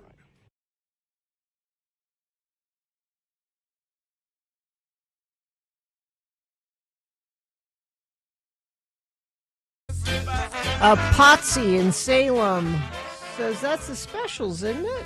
In Salem. In Salem. Yes, Potsy. Because? On this day in 1956, Neville Staples, the Jamaican-born singer for The Specials, was born. Very good. All right. Let's see. I believe it might be time for the boner recap. Let me check my... Yes, it is. Yes. Yeah. Who do we have a contestant? Chris. Chris, good morning. Good morning. What's going on with you today? Not much, fortunately. It's spring break, so I've got the day off. Do you teach? I drive children to and from school. Oh, okay. All right. Well, enjoy your day off, and maybe you'll win a prize here. I'm sure you will. What is the prize available? It's a Radio from Hell chicken bucket full of fabulous prizes, except not chicken. Yeah, the Radio from Hell chicken bucket does not contain chicken. You got a coffee mug in there. You got a T-shirt. You got some other stuff in there for you. Okay. All you have to do, Chris, is tell me which one of these three candidates won the boner voting today. Were you listening earlier? I did some research. There you he go. did his own. Yeah. All right. We encourage that. Here we go, Chris. Boner candidate number one was a bottle of steak sauce for every school-age kid in the country. Trump's picked to be the Secretary of Education. Yes, in Linda charge of all education. Linda McMahon, talking about AI in schools, but she kept referring to it as A1. You know, A1 is going to be very important in schools. Yeah. All kids want steak sauce. I in school. agree with this. She's only as good as the crib notes given her. This is a policy I can get behind. Yeah. Oh, this A1 is amazing. It's my favorite condiment. Boner candidate number two, the guy who is often talking about something, is also often thinking about something. A guy in Amherst, New York, who is the vice president of the Buffalo chapter of Bikers Against Child Abuse, was arrested and charged with child pornography. And boner candidate number three, stupidity, cruelty, and pettiness, three things that often go together. The White House is now refusing to answer questions from reporters who put their preferred pronouns in their email signatures.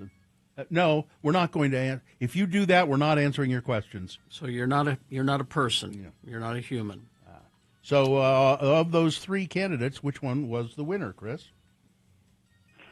Oh, it's hard to beat such pettiness. Number three. Yeah. Number three. All right. Chris, congratulations. We will get you a Radio from Hell chicken bucket. Does not contain actual chicken. And there'll be some lovely prizes in there. And once you take the prizes out, you can use it as a hat. Yeah. It makes a really cool hat. All right? Hang on, Chris, and Katie will tell you how to get your chicken bucket. Hang on. I have one on my desk that I use as an iPad stand. A chicken bucket? Yeah. Yeah. Can be used for all kinds of things. Yeah. I mean, I've put it on and used it as a hat, and it works very well. Looks stupid, but, it works. Keeps the rain off. For a while, because it is wax coated. It is. And so but eventually the rain will soak through. Yeah. When was the last time you had a bucket of chicken, though? Oh, God. Like that is how you ordered it, was a bucket. I don't know if I think we did order a bucket. I was just talking about somehow I thought I really hadn't had Kentucky Fried Chicken for a long time, so I said let's get some Kentucky Fried Chicken, and we did for the family. And that was probably a year ago. Yeah. A year ago. Maybe Okay. 2. Yeah, mine's like 10 years. And 10 years since a bucket. Or more than that. And it'll probably be a long time. It was at a family reunion. That's where, that's what I was saying. That's summer food. A bucket of chicken is summer food. I think you're being generous using the word food there. I told you about the time I was driving soccer carpool, and the boys all wanted drumsticks. Like, can we drive through Kentucky Fried Chicken and get drumsticks? I said, sure. So go through the drive-through. I need 8 drumsticks. Oh, we're all out of. What? That's all you do is chicken. How are you out of?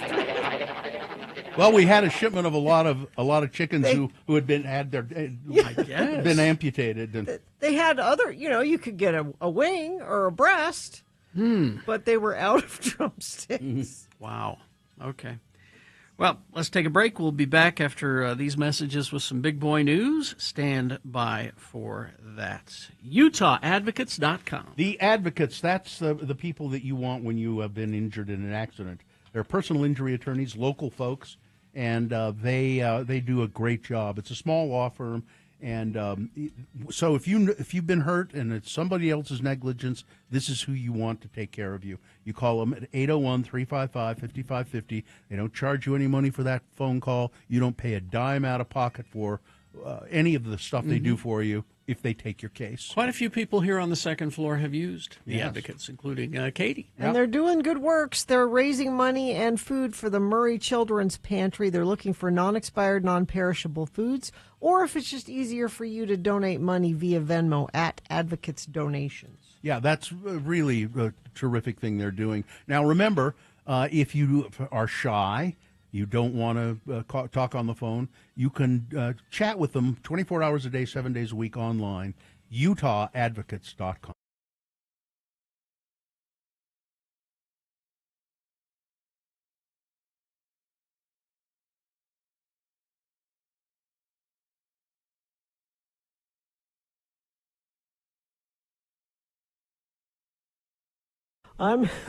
Is it because I'm all the way over here in Florida? It's so far away. She's going to come back sick again, and you guys are going to be so mad. It never fails. It's Festus, my sailor son. He's in the Navy here in Florida. Ahoy. And he broke his leg. Tell us about that. Yeah. Festus. So there was this baby. The baby was drowning in Don't the river. lie. And I have to come up with a cool story because the real story is not cool at all. Oh, what's the real story? I went boating out on the St. Johns River, and we pulled up to like this little embankment and anchored the boat. And I was like, oh, it'd be kind of cool to jump off the back of the boat and make a little splash. So I jump off the back of the boat, and it turns out the ground was much closer than I thought it was. And I shattered my tibia and my fibula. That must have been thrilling. Yeah, it was a lot of fun. He got an ambulance ride? With the sirens and the lights. That is such a Florida man accident. You are officially a Florida man now. How much beer was involved in this? I only had 2, Bill. Okay. All right. They were IPAs, but I had 2. And he had surgery. He's got it's not a titanium. We don't know what kind of metal it is. Rod that goes from his knee down to his ankle. Probably iron. It's one that can't be detected in, I guess the metal detectors don't pick it up. It's a new kind of thing. Oh, really? Because I've got all kinds of titanium in me, and it picks it all up. But he's kind of down for the count for 6 weeks. So I came out to help him for a little bit of that time. Plus, I wanted to see him because my baby was hurt. What's the progress? I mean, what's the prognosis? Of the doctor say eventually you'll be pretty good? And He said 100% in a few months, but I can't even put any weight on it for about another month or so. And then there's physical therapy and all that. But he said it's likely I'd be back at 100%. Do you have physical therapy now, or do you have to wait even for that? I have to wait for that. I have another appointment like at the end of June, and then after that I can start stretching. Are they going to kick you out of the Navy? No, he said he would try to prevent that because he was in the Navy too. He just retired. He was a captain. But was that a question? I mean, yeah, definitely. It was a possibility depending on the prognosis. If I couldn't get back to what they call fit for full duty, then eventually I would get separated. But he's thinking that won't happen. And so, is it? I mean, are you in pain now? Oh yeah. I shattered my tibia, Bill. I mean, it hurts. It was so bad that while we were at the doctor's office, he was calling in other people to come in and look at his x-rays because they're like, oh, is this the one we heard about? You got to see this. Guy out. If you go to x96.com/live, you can see Gina and Festus there. What do you? That's the Waffle House. We went to Waffle House. We did out the handicap parking space at Waffle House. Did you have? We don't have the Gina? sticker, but we did it anyway. Did you have anything, Gina? Yeah, I had a waffle. They have meat. They have meat and bread there. Yeah, I had bacon. I just thought hash browns. You like hash browns? Yeah. I just thought you'd be afraid to eat at a Waffle House in Oh, general. I was. And the only other thing we've been able to do is go to movies. I've been trying to talk him into doing other things. I'm like, let's go for a drive. Let's go look at the Okefenokee Swamp. And he's, I don't want to look at things I can't go walk in. This is depressing. This is true. Yeah. I'm going to appreciate walking so much more now. as Kyle would want you to. That's exactly Kyle's point. That's what that reminded me of. He has a good point. But we've been going to movies. Well, hang 'Cause on to that's- that. I just got word that Jonathan can't make it. Oh, okay. Well, we got let's till we'll 9:20 right now. Big boy news and opinnuendo brought to you by in the break. Love live music? Tired of paying too much for tickets and beers? Experience great live music and adult beverages without paying stupid prices at Utah's coolest venues. Don't miss Tom Petty tribute band Petty Theft April 18th at the State Room. Get tickets at thestateroompresents.com. All right. Well, I was kind of hoping to tuck into this moon pie that. You have to do the news, I Bill. know. You don't. No time for moon pie. The original marshmallow sandwich. Mm-hmm. These You are, know, you these should- are minis. You should put it in the microwave for like 5 seconds. I'm just gonna eat it. I'll microwave some at home. A massive 2-alarm fire erupted early this morning at a recycling facility just south of Salt Lake International Airport, sending thick black smoke billowing into the sky, prompting an emergency response. Crews from the Salt Lake City Fire Department dispatched around 6 o'clock this morning to 3150 West, 900 South after flames and smoke were seen coming from a large pile of recycled cars at the facility. The fire quickly grew with video from Channel 2's rooftop camera and Utah Department of Transportation cameras as well, showing large flames leaping into the air. The blaze engulfed roughly an acre of stacked vehicles. Fire officials say it may continue to burn for days. Salt Lake Fire Captain Brant Handcuff said moderate winds and initially challenging firefighting efforts had posed a threat to a structure to the west. Crews were able to save that. Firefighters are also working to prevent the fire from reaching several hazardous materials on site, including a large diesel fuel tank, a liquid nitrogen tank, and a number of propane tanks and underground propane lines. Crews have been could be a problem. strategically positioned to protect those areas. They also plan to utilize the company's heavy equipment to move vehicles and access hotspots. This will be burning possibly for days, Captain Handcuff said. We will be out there putting this fire out for a long time, trying to get these hotspots under control. No injuries have been reported. Fire officials have not yet confirmed the cause of that fire. I don't want to breathe that stuff. The Food and Drug Administration has increased the recall of one of Frito-Lay's most popular chips, noting that they could cause death. Well, chips cause death? Tostitos Cantina traditional yellow corn tortilla chips. Oh, wow, thank goodness. Were first recalled in March after Frito-Lay voluntarily recalled a batch of the products. A limited number of 13-ounce bags could include nacho cheese tortilla chips, meaning that they contain milk. This could pose a risk of serious or life-threatening allergic reaction for those with an allergy or sensitivity to dairy. The recall has been upgraded to a Class 1, the highest risk level. That means there's a reasonable possibility that eating these chips could cause death for some consumers. Yeah. Let's see. Wendy's Frosty will forever remain one of the most beloved items at the fast food chain. Of course. There's a reason why the Dave Thomas created treat, which is somewhere between a milkshake and a soft serve ice cream, has withstood the test of time since induction as a core menu item at the Wendy's restaurant. In fact, the Frosty is so loved that when Wendy's started adding seasonal flavors to the menu, like strawberry, pumpkin spice, and salted caramel, fans complained that they could no longer order their favorite vanilla Frosty. Well, it should always be the option. Yeah, but but it wasn't. That's the biggest problem with the Frosty. There can only be 2 flavors on the menu at one time. Yeah, chocolate and vanilla. Or at least that's how it used to be. Oh. In February, Wendy's introduced a Thin Mints Frosty in collaboration with the Girl Scouts. That sounds good. The Frosty featured a unique Thin Mints-inspired cookie butter swirl. Carrie likes ice cream and things. And for the first time ever, customers could choose if they wanted the swirl in the chocolate or vanilla Frosty, which meant there were 4 Frosty options on the menu at one time. After proving the classic Frosty is even more delicious with a simple swirl of Thin Mints, cookie butter, or pineapple mango puree, Wendy's has decided to add a new kind of Frosty to the menus. What?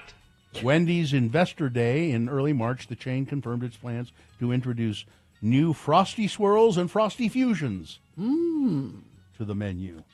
So there will be, you will be able to add things to the Frosty. Viewer discretion advised. I will experiment with this. Yeah. The Frosty Swirls will be available in strawberry, caramel, brownie batter flavors.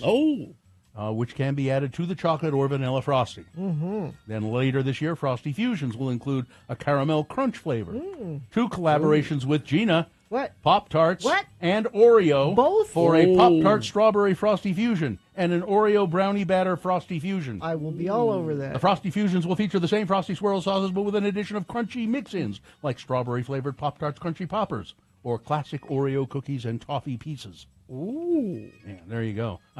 They don't need to serve hamburgers there at all anymore. No, I'll just go.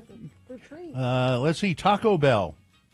Taco Bell restaurant number 31, which stands for the chain's 31st location off McDowell and Hayden Roads in Scottsdale, Arizona, is shutting down sometime in the near future. That's one of the... It's one of the very first. It's the oldest. Yes. It is the oldest, most iconic location, or one of them. Well, it seems Taco Bell says it seems like it's kind of silly to be sentimental about a fast food place closing, said one of the customers.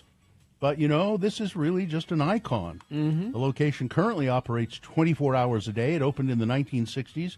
It's outgrown its small kitchen and indoor dining area and drive-through. Oh, so it's just they need a bigger... Need more room. We found out that this store would be closing, and as a Taco Bellian, you can't miss it, said Stephanie Suriano, who lives in Michigan and flew out to the Valley to eat at the location just one last time. She flew out to eat at Taco Bell? Yeah. Yep. She's a Taco Bellian, Gina. She's a Taco Bellian. There's a Taco Bell every third block. Don't make fun of her religion. This is like Mecca, okay? On Thursday, it was announced that a British version of Saturday Night Live will be premiering in 2026. I am surprised it's taken this long. Creator and producer Lorne Michaels is also set to executive produce the upcoming UK version, which will air on channels Sky Max and Now. A star-studded lineup of hosts will take to the stage to declare live from London, it's Saturday night, in this brand-new edition of the program. I really am surprised. The London-based series will follow... They could do it on Australia. The franchise rights alone. The London-based series will follow the same live, fast-paced style that has made the show a cultural phenomenon with iconic hosts, musical guests, and a core cast of the funniest British comedians around. Well, there's where you're going to go wrong. Let's see. Crouching Tiger, Hidden Dragon. There is a series in the works at Prime Video. I don't know why they waited so long to do this. Well, I'm surprised they're making it into a series. What do you... The drama comes from writer, executive producer Jason Neng, who did Lucifer and The Brother's Son. Executive producer Ron Moore, who does Outlander and For All Mankind. And Sony Pictures Television are both under overall deals. Stunning landscapes and spectacular actions. Crouching Tiger, Hidden Dragon follows Shulin and Mui Bai, two star-crossed warriors as they struggle between forbidden love and the pull of modernity. That could be pretty good. There's a story here of Joan Jett. Where is that? I don't know. Is she fine? Just fine? She's fine. Yeah, she's fine. She's fine. Oh, there it is. Joan Jett and her company, Blackheart, have entered into a partnership with hit songwriter Evan Bogart's Seeker Music to oversee Joan Jett's catalog. Oh. The Hollywood Reporter can report exclusively. The companies tell THR that partnership gives Seeker a stake in Jett's catalog, though neither Seeker nor Blackheart would confirm financial details. So essentially they're buying her catalog. Yeah. Or most of it. And that'll just mean a lot of money for her. And good for her. Yeah. Let's see, what else do we have? Depeche Mode has announced a new epic live movie. A movie? Titled M. The new film will feature cinematic footage of their recent live shows in Mexico City, held as part of the extensive Memento Mori tour. Set to arrive in theaters later this year, the feature-length film will incorporate interstitials and archival footage from the shows in the capital, Mexico City, where Dave Gahan and company played to nearly 200,000 Mexican fans. It was conceptualized and directed by award-winning filmmaker Fernando Frias and looks to take the audience on a profound musical journey. Bon Jovi is plotting a comeback. Do you have to plot a comeback? Well, there's a catch. He hasn't toured since 2022. Well, his voice is not there anymore. Yeah, Oh, really? Throat issue threatened his voice. His only appearance since was a mini set in February at the Music Cares Award in Los Angeles. Bon Jovi is now scheduled to play this June in Nashville, Mike, but only in an intimate, private performance. You know, where not a lot of people can hear how bad his voice is. Bill Belichick's girlfriend, Jordan Hudson, is competing to be Miss Maine 2025. She's going to be in the pageant. Oh, boy. Isn't that Jelly Roll? He ain't a Jelly Roll no more. He's lost 200 pounds. Good for him. Nearly 5 months after announcing he'd lost 120 pounds, the country singer recently shared another impressive goal he wants to hit in his weight loss journey. I started at 540 pounds. I was down to 357 pounds this morning, so he's still a Jelly Roll. But he said, I'm going to lose another 100 pounds, and then I'm going to go skydiving with my wife in Sweden, baby. All right. I'm going to go That's a good goal. skydiving with my wife in Sweden. You know how I'll never die? Skydiving with Jelly Roll's wife. Nope. Mm-hmm. And while he's ecstatic about his weight loss progress, which he publicly started in December of 2022, he'll always keep those who inspired him to start this journey close to his heart. The thing that motivates me and keeps me going are the people I've met along the way. So we're going to refer to him as Jelly Stick instead of I guess. Jelly Roll. Not going to be a roll. Thank you, Guy. Yeah. and Weezer is going to play Coachella. They are. Weather? Well, could break a record today. 83 expected for a high, overnight low 57.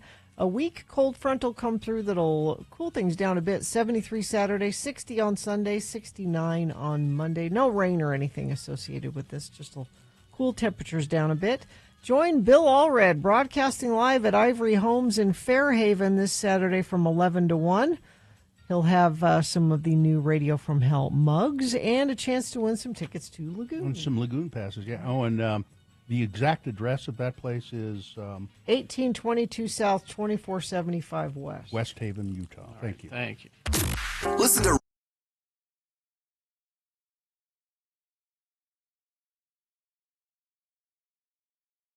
Mother's Day is this Sunday, is that right? That is correct. Yes.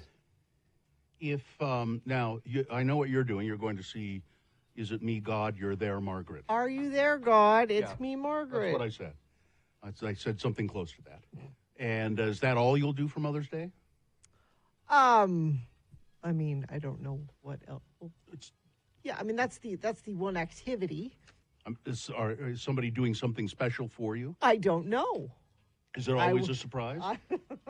Because my wife makes it clear what she wants for Mother's Day every year, and that is, what do you want for Mother's Day? Leave me alone.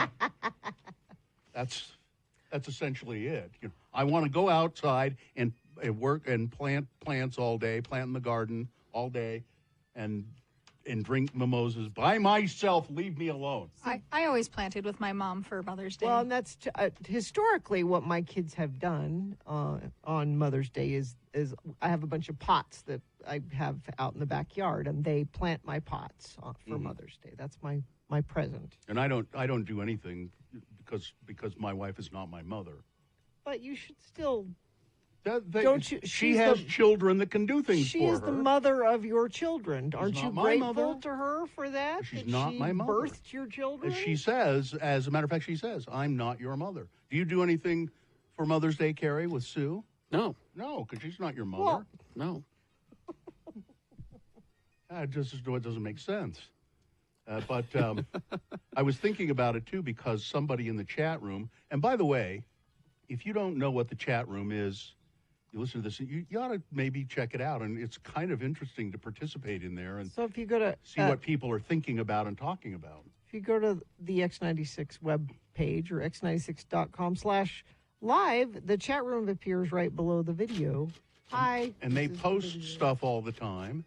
And somebody had, I forget who did it, some guy, I think, found this ad for Andy's Chuck Wagon Buffet because we were talking about it on a best of, apparently. And I probably was telling the story of taking my grandparents there for their 50th or 60th wedding anniversary, because that's where they wanted to go. Could have gone any place expensive in Ogden, which there weren't many places, but they wanted to go there. But he found this ad: enjoy your Mother's Day dinner at Andy's Chuck Wagon from noon to 8 p.m., serving our famous buffet. 35 delicious items to choose from. Andy's Buffet Chuck Wagon, 3684 Wall Avenue in the Kmart Plaza. Oh, yeah. and it's just a cheesy little ad that was probably in the Standard Examiner or something, but brought back a huge flood of memories of Andy's Chuck Wagon Buffet. And it made me kind of wish that it was there still. You would go, wouldn't I you? would go just to say For memories. Yeah. But I think that whole thing is, I don't even know if I could locate it anymore. I guess I have 3684 Wall Avenue, but I'm sure it doesn't look anything like that anymore.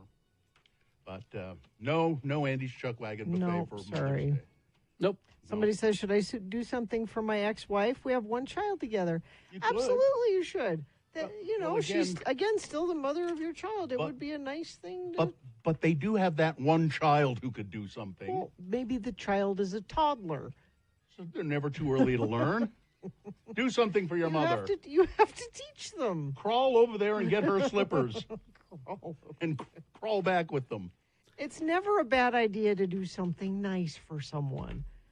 You're looking for excuses not to do it. Not my mother. Not my this. She's my ex-wife, not my current. I'm always looking for excuses to not do something nice. I was pulling root vegetables when I was a toddler. Yeah. It's well, anyway, Mother's Day is Sunday, and actually my wife did say she'd like some lobster and some artichokes. So you'll make dinner. I'll for make her. that happen. Yeah, I'll make that happen.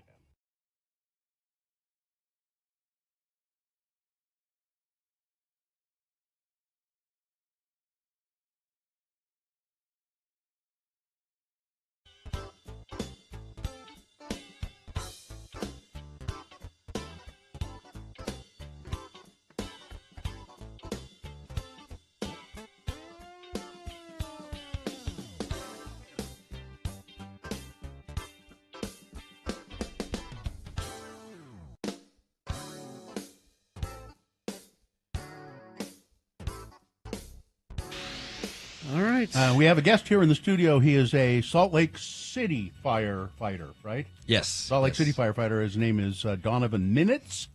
It's an unusual last name, Minitz. It is a little bit. It's Polish. Huh. They changed it when they moved over. So Donovan is here. We want to talk about the bargaining, the collective bargaining, and the right to do that.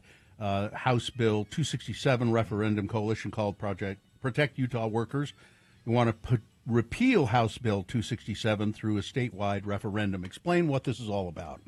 Well, first off, the bill itself is it's very anti-union. It's kind of to silence our voices as firefighters, having say in how we do our jobs. Some of the things that plays into it is safety. Safety is the biggest, I think, component of it, because not a lot of people understand of how our staffing works and what's more optimal for us to have an effective response on somebody's worst day.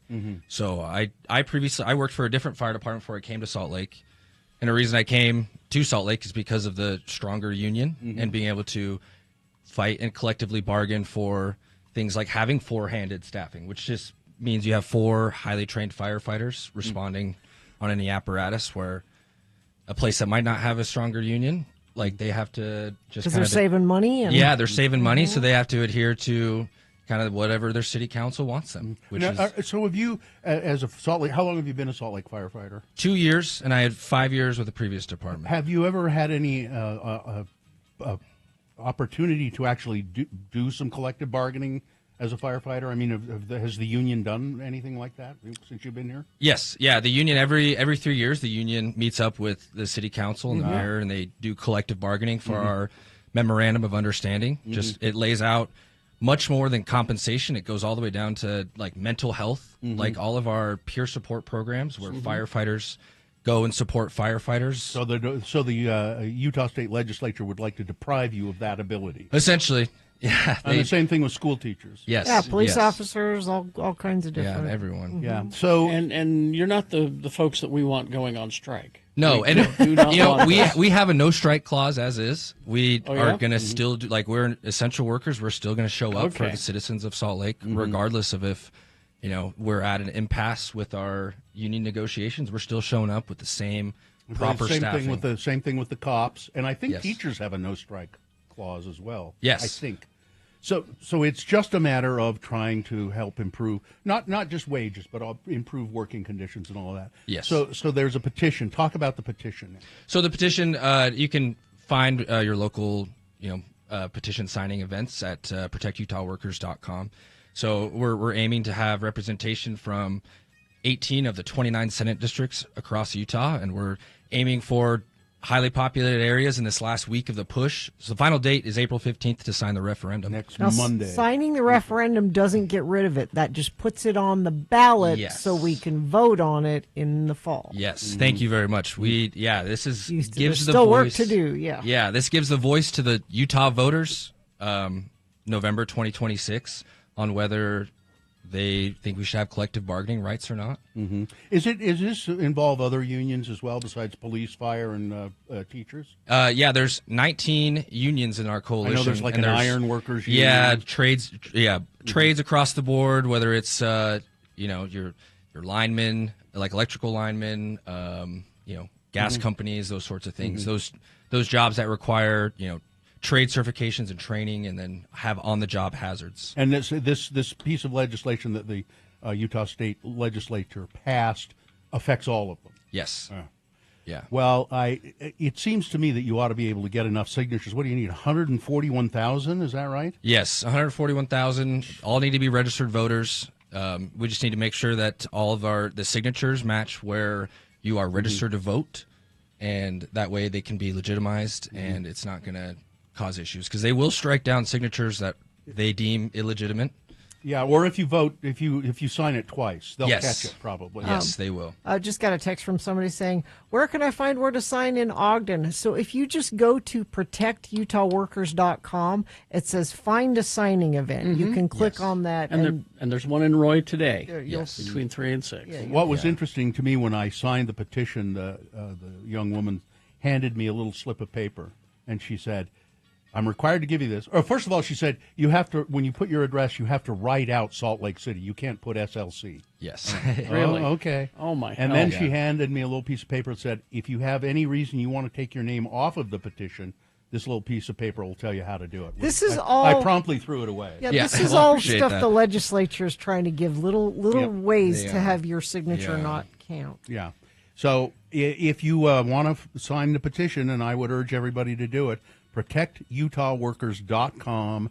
You'll find a signing event near you, and it's got to be by, I think the 15th is Monday, isn't it? Yeah.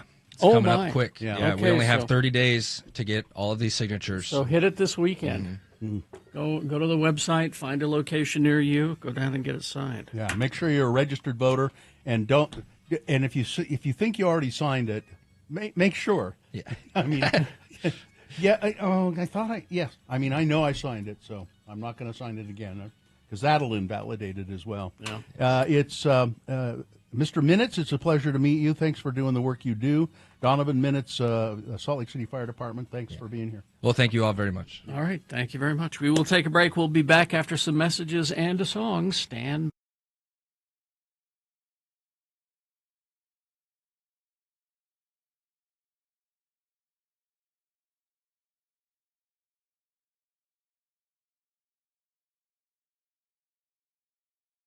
These are Super Bowl ads, and I don't know who wrote this.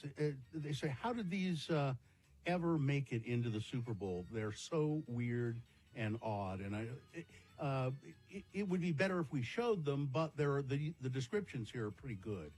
A General Motors Super Bowl ad in 2007, and you might remember some of these. A GM robot on the assembly line gets really depressed because his services aren't required anymore. And the robot gets fired, and it's one of those kind of like arms, Yeah. but it's got a sort of an anthropomorphic looking face, you know. And the robot gets fired. The GM robot gets fired, and he goes off questioning its own existence, tries to get jobs elsewhere in town, can't find anything. And finally, the robot is so depressed, it goes to a bridge and jumps off and commits suicide and dies by You suicide. thought that was a good idea. Pretty bleak for a Super Bowl spot and for mental health in general. Yes. There was little effort made to connect the spot to core GM brand values, which include passion and loyalty and serving and improving communities. Furthermore, the idea of robots having human emotions can be a little bit off-putting, particularly at a time when many automotive and factory workers were rightly concerned about the robots taking their jobs altogether. Mm-hmm. But the end of the ad, it doesn't say it here, but I was watching it without sound. At the end of the ad redeems itself because you see that this was all the robot's fantasy. He's really back on the line and working. Nope, but not it's okay. it's still depressing. This one was in 2011. It was an ad for Groupon. And remember Groupon? Yeah. And so it starts like a Tibetan tourism ad, and it's beautiful scenes in Tibet and these big Tibetan temples and monks and all of that. And then it takes kind of a dark turn, suggesting that Tibet is about to be wiped off the map. And that's when the client's product gets introduced. We'll tell viewers that before Tibetan culture goes extinct, they should try fish curry, like these 200 people in Chicago who save $15 at a Himalayan restaurant. Ugh. What? Okay. So the Tibetan culture is being obliterated, and their cuisine is being obliterated. But you should but try you the should food, get it yeah. with try with Groupon. Really? Let's see this one. Oh, this is really awful. Nationwide Insurance, 2015. The ad features a young boy narrating in a somber tone, and I mean he's like 12 or 10 probably, listing all of the milestones he'll miss because he's dead. What? He'll miss learning to ride a bike. Wow. He'll miss learning to travel the world. He'll miss getting married. And what if But he- the twist is that the cause of his death is an accident. Okay. And that's That could where have been no. That's where Nationwide comes in, because they offer life insurance to help offset tragedy. But that wouldn't have stopped him from being Insurance does not killed. prevent tragedy. No. It provides compensations to try and replace what you've lost. These are all horrible. And these had to go before dozens and dozens of people. Yeah. People who are paid a lot more than us. I can't imagine how it would be to be a parent who has lost a child sitting at the Super Bowl, watching the Super Bowl and seeing You that could have ad. made some money on that. And then I'll skip one of them because I can't. It doesn't. This one is really bizarre. It was an ad for a shoe company called Just for Feet. It was in 1999. So imagine an ad that's racist and confusing. All right. It's an ad. Racist and It's an ad in which the main character, is disappointed to receive the product that's being advertised. It's an ad so bad that the company sued the agency responsible for the ad because it destroyed their reputation and it bankrupted the company. But you had to approve Right. it. The name of the ad was Just for Feet's Kenyan Runner Super Bowl ad. The ad depicts a barefoot Kenyan runner sprinting across a rugged landscape, a desert landscape, as a group of white men in military SUVs tracks him down as if on a hunting expedition. What the hell? After they eventually catch him, they forcibly drug him by offering him a mysterious beverage. The runner drinks it, collapses, and wakes up to find that he's now wearing a pair of Just for Feet sneakers or running shoes. He looks confused. He looks distressed, as if he's been violated. He gets up and starts running, but he keeps shaking his feet, like trying to shake the shoes off of it. He can't stand to have them on his bare feet. Bizarre and unsettling, and Just for Feet filed for bankruptcy less than a year later. Yeah, I was going to say they're not around anymore. Can you imagine this barefoot Kenyan runner, and then they put their product on his feet, and he doesn't like it. Wow. How did these things get into the Super Bowl? I have no idea. And again, the crime. These people are paid more than we are. Yep. If we'd have been in that room, we would have said, No, we can't do that. This is terrible. I wouldn't have let you can't film that. But what do we know? All right. Well, thank you. Mm-hmm. That was a fine, odd little list. Well, it's topical. It's the Super Bowl. It is. Sunday, don't forget. I'll try to remember.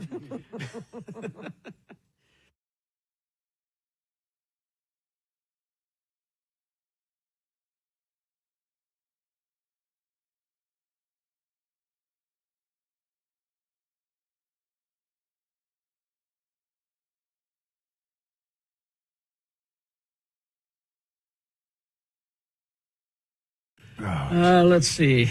So your air conditioning gets fixed today? Today, so I had to go through one more night of no air conditioning. Could you sleep at all last night? Yeah, I did. I mean, we put on a fan, but it's not that comfortable. No, it just moves around the hot air. Yeah, and it's noisy. And but I fixed a nice dinner for my wife for your anniversary. For our anniversary. She loves mussels, and I don't. Are they hard to prepare? Easy, so easy. They are. It's you can do it in about 20 minutes. You gotta wash them.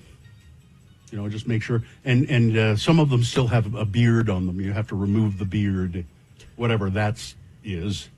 And all you do is put some. So I did Spanish style.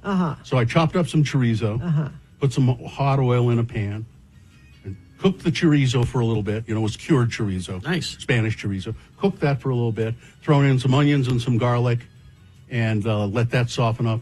Then some white wine and some chicken broth, and a handful of tomatoes, chopped up tomatoes, and the mussels. And you if they put the don't lid open on. up, you don't eat them, right? Right.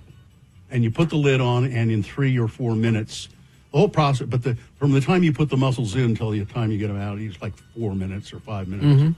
And they are all open, and I don't generally eat them. But Really? They've not been my favorite. I like clams, but mussels have been, but I thought, well, I'm going to try these, and I don't think I've ever had the Spanish style.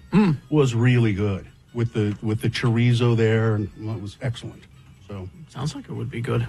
have that and an artichoke and a glass of white wine and some bread to sop up the broth. So I bought 2 pounds of mussels, and between us we could not eat 2 pounds of mussels. So my wife called up her sister. Hey, I got some mussels here. You want to? Take these mussels off our hands. Yeah, she came over and got the pot of cooked mussels and took them home and delighted in them. And how many years is your? 20. It's 20. You're 26. 24, You're 26? 26, because I was pregnant at your wedding. Yeah, 26. That's how I. 1997. That's how I mark time. 1997? Is that when you were pregnant? Yeah. At our wedding? Okay. July 1997. Who would have thought? Who'd have thunk it? Who would have thought that person would stay with me as long as she has? Are they trapped? Not usually. I mean, I do have some allowances for movement. Some allowances for movement. Not, Some may call them restrictive, but she's got the wrong room of the basement. I just like to think of them as discipline as opposed to They restrictive. didn't cancel. They did not. All right, boner of the week. Dave, the flower guy, is here. Hello, David. Hello. How are you today? Hi. Are you going to be out selling flowers today? I sold them all yesterday. You sold You them sold them all? all. Well, you're rolling in the dough, then, aren't you? You're just raking in the cash, huh? Yeah. Right. Yeah, right, Yeah, Bill. right. Dave, I'm going to read these boner candidates to you. 5 of them. You tell me Okay. which one is the worst. You know how it goes. I know. All right, here we go. Number 1 from Monday, Tuberville claims that entire teams are turning trans. Yeah, Senator Tommy Tuberville says that woke globalists are pushing kids to become transgender athletes in women's sports. And it's not true. Boner candidate number 2 from Tuesday, the Patriot Front comes to southern Utah. The Patriot Front is a very, very, very, very, they're Nazis, essentially. And somebody hung a big sign off a freeway overpass down near St. George, a Patriot Front sign. Boner candidate number 3, Christie gets to cosplay as an ICE agent.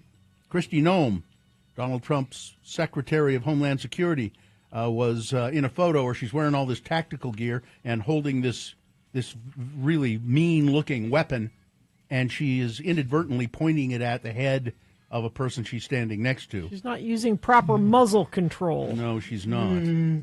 Boner candidate number 4 from Thursday. This is what you get when you pair cruelty and stupidity.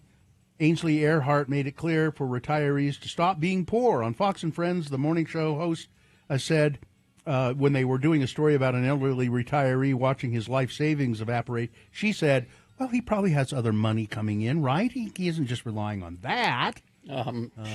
Sorry. Yeah, your bubble. And boner candidate number 5 from today. Again, stupidity and cruelty combined with pettiness. Carolyn Levitt said in a statement to the Washington Post she will not engage with reporters who list their pronouns in their email signatures. So you're not human. So there you go, Dave. Which one Number is... 2. Number 2. The Patriot Front comes to southern Utah. Yeah, well, all right. That's good. Pretty good choice. Thank you, David. Thanks, Dave. Yeah. Just got a text here. Just sent an email about the fire in Salt Lake. That's my work front yard on fire. Yikes. I don't listen live because I don't want to miss any of the show, but I just sent a quick update. I'm not allowed to say too much yet, but yeah. Oh, okay. Well, maybe Jeez. we'll know more on Monday. Yeah, it's not good. Not good. All right, you got the promo? Yeah. We hope you're enjoying this beautiful spring weather this weekend. Beautiful, except for that recycling plant fire. You know, it could burn all weekend. Well, join Radio from Hell Monday morning. We'll let you know if the tires are still burning here on X96. Thanks, Mike from Nashville, for coming and bringing us some gifts. And there's all your records. And there's all your... How many records are in there? There should be 4 different albums. Plus the 2 that you sent? No, those 2 and then the other 2. Oh, okay. Dave Matthews. Well, take a look and see. Make sure. You're a freak, you know that? You're just a freak. Let's see. I think we got everything. Oh, you're remote this weekend. Oh, yeah, tomorrow in West Haven at Ivory Homes. What is it called? The Fairview? It's called the Fairhaven. Fairhaven. Ivory Homes in West Haven. I'll be there from 11 to 1. Radio from Hell mugs and Lagoon tickets to give away. All right. Fine job as always, Katie. Live long and prosper, bitches. Don't you know who I am? He's the garbage pope. Artie fucking is next. Because